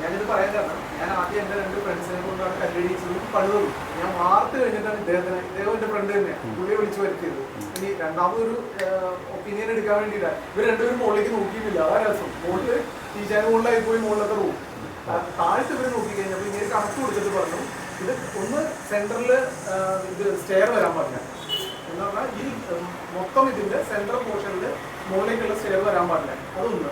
രണ്ടാമത് അല്ല സോറി ഈ പറഞ്ഞ അഗ്നികോണില് അടുക്കള വന്നാൽ അഗ്നിഭയം ഉണ്ടാവും. അപ്പൊ അതുകൊണ്ട് ഒരു വർക്ക് ഏരിയയില് കൂടെ എടുത്തു കഴിഞ്ഞാൽ ശരിയാവുന്ന പറഞ്ഞു. അപ്പൊ ഞാൻ മറ്റവരോട് ഇത് തന്നെ സജഷൻ അവരോട് രണ്ടുപേരോട് പറഞ്ഞപ്പോൾ അവര് പറഞ്ഞു ആയിക്കോട്ടെ അപ്പുറത്തേക്ക് എടുത്തു. അപ്പൊ ഇത് സെന്ററിൽ വന്നേക്കുന്നതിന്റെ സൊല്യൂഷൻ കൂടെ ആയി. അത് സെന്റർ മാറുമല്ലോ എക്സ്റ്റെൻഡ് ചെയ്ത് കഴിയുമ്പോൾ. അപ്പൊ അങ്ങനെയാണ് ആ ഒരു സൊല്യൂഷനിലേക്ക് വന്നത്. എനിക്ക് ഈ പറഞ്ഞതിനോട് എനിക്ക് യോജിപ്പില്ല. കാര്യം അഗ്നിയുള്ളിടത്തെല്ലാം ഭയം ഉണ്ടാവും. തൊട്ടാൽ എന്തായാലും പൊള്ളൂലേ.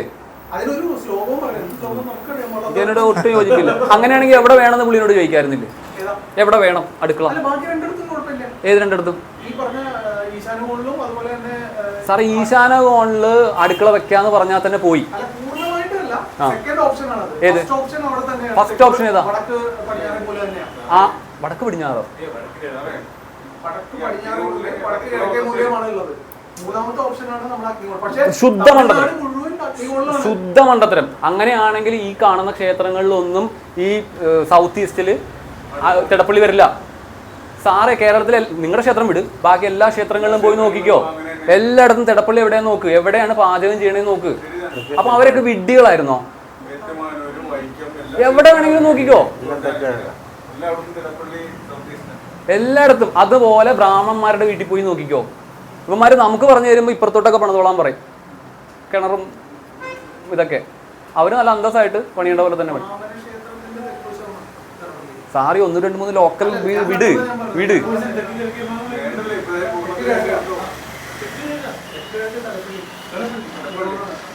തെക്ക് കിഴക്കാണ് ആര്? അതാ വീട് വെക്കുമ്പോൾ അവർ നേരത്തെ ഈ കോർണറേ പറയുള്ളൂ. എന്തുകൊണ്ട് അവർ പറയുന്നതെന്ന് വെച്ചാൽ പണ്ട് ഇവിടെയാണ് ഈ കിണറൊക്കെ ഉള്ളത്. ഈ സ്ത്രീകളാണ് ഈ വെള്ളം കോരി അടുക്കളയിൽ വെക്കുന്നത്. അപ്പോൾ ഇവർക്ക് സൗകര്യം ഇതാണ്. അടുക്കളയിൽ നിന്നാണ് പണ്ട് കിണർ വെള്ളം കോരണം, കണ്ടിട്ടില്ലേ? അപ്പോൾ അതുകൊണ്ടാണ് ഇവിടെ പ്രിഫർ ചെയ്യുന്നത്. എന്ത് സംഭവിക്കുമെന്ന് അറിയോ? നിങ്ങളുടെ വീട്ടിൽ പാചകം ചെയ്യുന്ന എല്ലാ സാധനത്തിൻ്റെയും ഗന്ധം നിങ്ങളുടെ വീട് മുഴുവൻ നിറയും. ഇവിടെയാണ് വീടെങ്കിൽ, ഇവിടെയാണ് ഇതെങ്കിൽ. നിങ്ങൾ വളരെ ഒരു എന്താ പറയുക, വളരെ സാത്വികമായിട്ടുള്ള ഭക്ഷണ പ്രകൃതിയുള്ള ആളാണെങ്കിൽ വലിയ കുഴപ്പമില്ല. മനസ്സിലായോ? അല്ലെങ്കിൽ എന്ത് പറ്റും? ഇത് മുഴുവൻ ഇവിടെ നിറയും. അതാണ് അതിൻ്റെ ഒരു പ്രത്യേകത.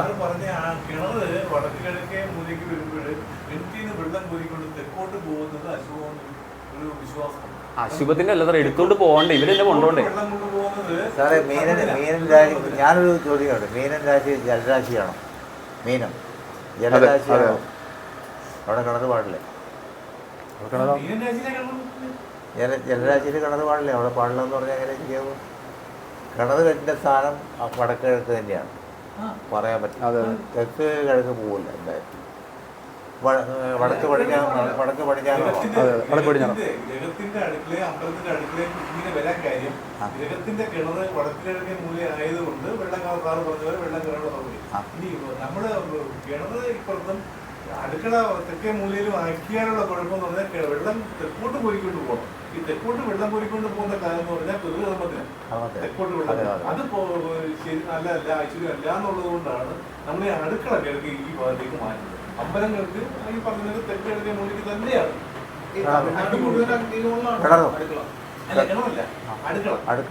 കിണർ ഇപ്പുറത്ത് തന്നെയാണ്. അപ്പൊ എന്താ സാർ അമ്പലങ്ങളിൽ അപ്പൊ തെക്കോട്ട് വെള്ളം കോരി കൊണ്ടുപോകാം അല്ലേ? അമ്പലങ്ങളിൽ കുഴപ്പമില്ല. എന്താ കുഴപ്പമില്ലാത്തത് സാറേ? ഇതൊക്കെ നമുക്കൊരു യുക്തി ഉണ്ടാക്കി പറയല്ലേ? അമ്പലങ്ങളിൽ എന്താ? അമ്പലങ്ങളിലും ഏറ്റവും മോശം അമ്പലങ്ങളിലായില്ലേ? അപ്പം പിതൃകർമ്മങ്ങൾക്കല്ലേ കൊണ്ടുപോകണേ? അപ്പൊ അമ്പലത്തിൽ അത് കൊണ്ടുപോയി ഏറ്റവും മോശമായില്ലേ? ദേവനും ഇരുന്ന് ഏത് സാറേ? അപ്പൊ അമ്പലങ്ങളിൽ സാറ് നോക്ക്, അമ്പലങ്ങളിൽ തെക്കോട്ട് സന്ധ്യക്കാണ് നമ്മൾ പോയി തൊഴണത്, ദീപാരാധന ഇങ്ങനെയല്ലോ. അങ്ങനെയാണെങ്കിൽ നമ്മൾ ആ അമ്പലങ്ങളിൽ ആചാരാനുഷ്ഠാനങ്ങളൊന്നും പാലിക്കേണ്ട കാര്യമില്ല. സർവശക്തനല്ല അവിടെ ഇരിക്കുന്നത്. സാറ് കുളിക്കാണ്ടും നനയ്ക്കാണ്ടും പല്ല് തേക്കാണ്ടും പോക്കോ ഒന്നും നോക്കണ്ട സാറില്ല. സാറ് നമുക്ക് ഇഷ്ടമുള്ള പോലെ എന്താന്ന് വെച്ചാൽ ചെയ്തു. അങ്ങനെ പറയരുത്. അമ്പലങ്ങളിൽ താന്ത്രികമായിട്ടുള്ള രീതികളാണെങ്കിൽ ഏറ്റവും കർശനമായ ആചാരങ്ങൾ ഫോളോ ചെയ്യണത് അവിടെയാണ്. നമുക്ക് അറിയാത്തതുകൊണ്ടാണ് ഒരു ക്ഷേത്രത്തിലെ വിഗ്രഹം മോഷ്ടിച്ചുകൊണ്ട് പോകുന്നതിന് മുമ്പ് ആദ്യം അവർ ചെയ്യുന്നത് അവിടുത്തെ ആ താന്ത്രിക് ബെൽറ്റ് പൊട്ടിക്കുക. അതിന് അവരെന്താ ചെയ്യണമെന്ന് അറിയാമോ? ക്ഷേത്രം അശുദ്ധിയാകും ആദ്യം, അവരുടേതായ രീതിയിൽ അവർക്കറിയാനുള്ള ടെക്നിക്ക്. ഈ തമിഴ്നാട്ടിൽ നിന്ന് വന്ന് ഇവിടുന്ന് സാധനം അടിച്ചുകൊണ്ട് പോകുന്ന ഒരു ചുമ്മാ കൊണ്ടുപോകണമെന്ന് വിചാരം. ആദ്യം ദേവന്റെ ബലം ഇല്ലാണ്ടാക്കും. ദേവന്റെ ബലമൊക്കെ ഉണ്ടാക്കാൻ പറ്റും, കുറയ്ക്കാനൊക്കെ പറ്റും. ദേവന് ബലം കൊടുക്കാൻ പറ്റുമെങ്കിൽ ബലം കുറയ്ക്കാനും പറ്റും. നിങ്ങൾ പറയണ പോലെ സർവശക്തനൊന്നും അല്ല ഒരു അമ്പലത്തിൽ ഇരിക്കുന്നത്. നമ്മൾ പ്രാണപ്രതിഷ്ഠ നടത്തിയിട്ട് നിരന്തരമായിട്ടുള്ള ഈ പറഞ്ഞ മന്ത്രജപത്തിലൂടെയൊക്കെ ശക്തി കൂട്ടിയ ഒരു സിദ്ധ സാധകനാണ് അവിടെ ഇരിക്കുന്നത്. അല്ലാതെ ഓൾമൈറ്റി അല്ല അവിടെ ഇരിക്കുന്നത്. അതുകൊണ്ടാണ് അതിന് ശുദ്ധാശുദ്ധങ്ങളൊക്കെ ബാധിക്കുന്നത്.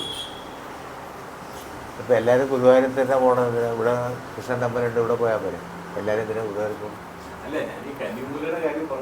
എവിടെയോ പോയി അത് വിട്. അതൊക്കെ മറന്നു. അത് കിട്ടും. പറഞ്ഞതാണ് നാട്ടിൽ നടക്കുന്നത്. ഇപ്പം ഇന്നത്തെ കാലത്തൊന്നും പ്രാക്ടിക്കൽ അല്ല കേട്ടോ. നമ്മളിപ്പം എൻ്റെ കന്നിമൂലയിൽ തന്നെ എനിക്ക് ഇങ്ങനെ ചെയ്യണമെന്ന് നടക്കില്ല. കാര്യം നമുക്ക് സ്ഥലമില്ല. 2 സെൻറ്റ് 1 സെൻറ്റിലൊക്കെയാണ് ആളുകൾ വീട് പണിയുന്നത്. അപ്പോൾ പിന്നെ നമ്മളിങ്ങനെ ബലം പിടിച്ചിട്ടും വാസ്തു നോക്കിയൊക്കെ ഇരുന്ന് കഴിഞ്ഞ് കഴിഞ്ഞാൽ ഒരിക്കലും വീടും പണിയൂല, താമസിക്കുകയില്ല. പണ്ട് 50 സെന്റ് ഒരേക്കറുള്ള പറമ്പിലാണ് വീട് വെക്കുന്നത്. പറമ്പിലാണ് വീട് വെക്കുന്നത്. നടക്കുമോ? ഇന്നത് നടക്കില്ല. അന്ന് സ്ഥലവും സൗകര്യവും സ്ഥല സൗകര്യമുണ്ട്, ഇന്ന് നടക്കില്ല. അതാണ് പാർട്ടീഷനിലായി പോയി ഇത് ഇങ്ങനെ 1.5 സെന്റ് സ്ഥലമുണ്ട്. അത് എന്ത് ചെയ്യാൻ പറ്റും? കാലദേശങ്ങൾക്കനുസരിച്ച് നമ്മൾ മാറിയേ മതിയാവും. അന്നത്തെ നിയമങ്ങൾ സിറ്റിയിലൊന്നും നടക്കുന്ന നടക്കുന്ന നടക്കില്ല. ഉള്ള സ്ഥലത്ത് എന്തെങ്കിലും ഉണ്ടാക്കുക. അതെ. ഏഹ് ദോഷങ്ങളുണ്ടല്ലോ. ഇപ്പം മിക്ക വീട്ടിലും ദോഷങ്ങളുണ്ടല്ലോ. ദോഷങ്ങൾ ആരും പുറത്ത് പറയുന്നില്ല. എൻ്റെ വീട്ടിലെ അടുത്ത് വന്ന് പറയും, അല്ലാതെ വേറെ എല്ലായിടത്തും പറയില്ല എന്ന് പറഞ്ഞു.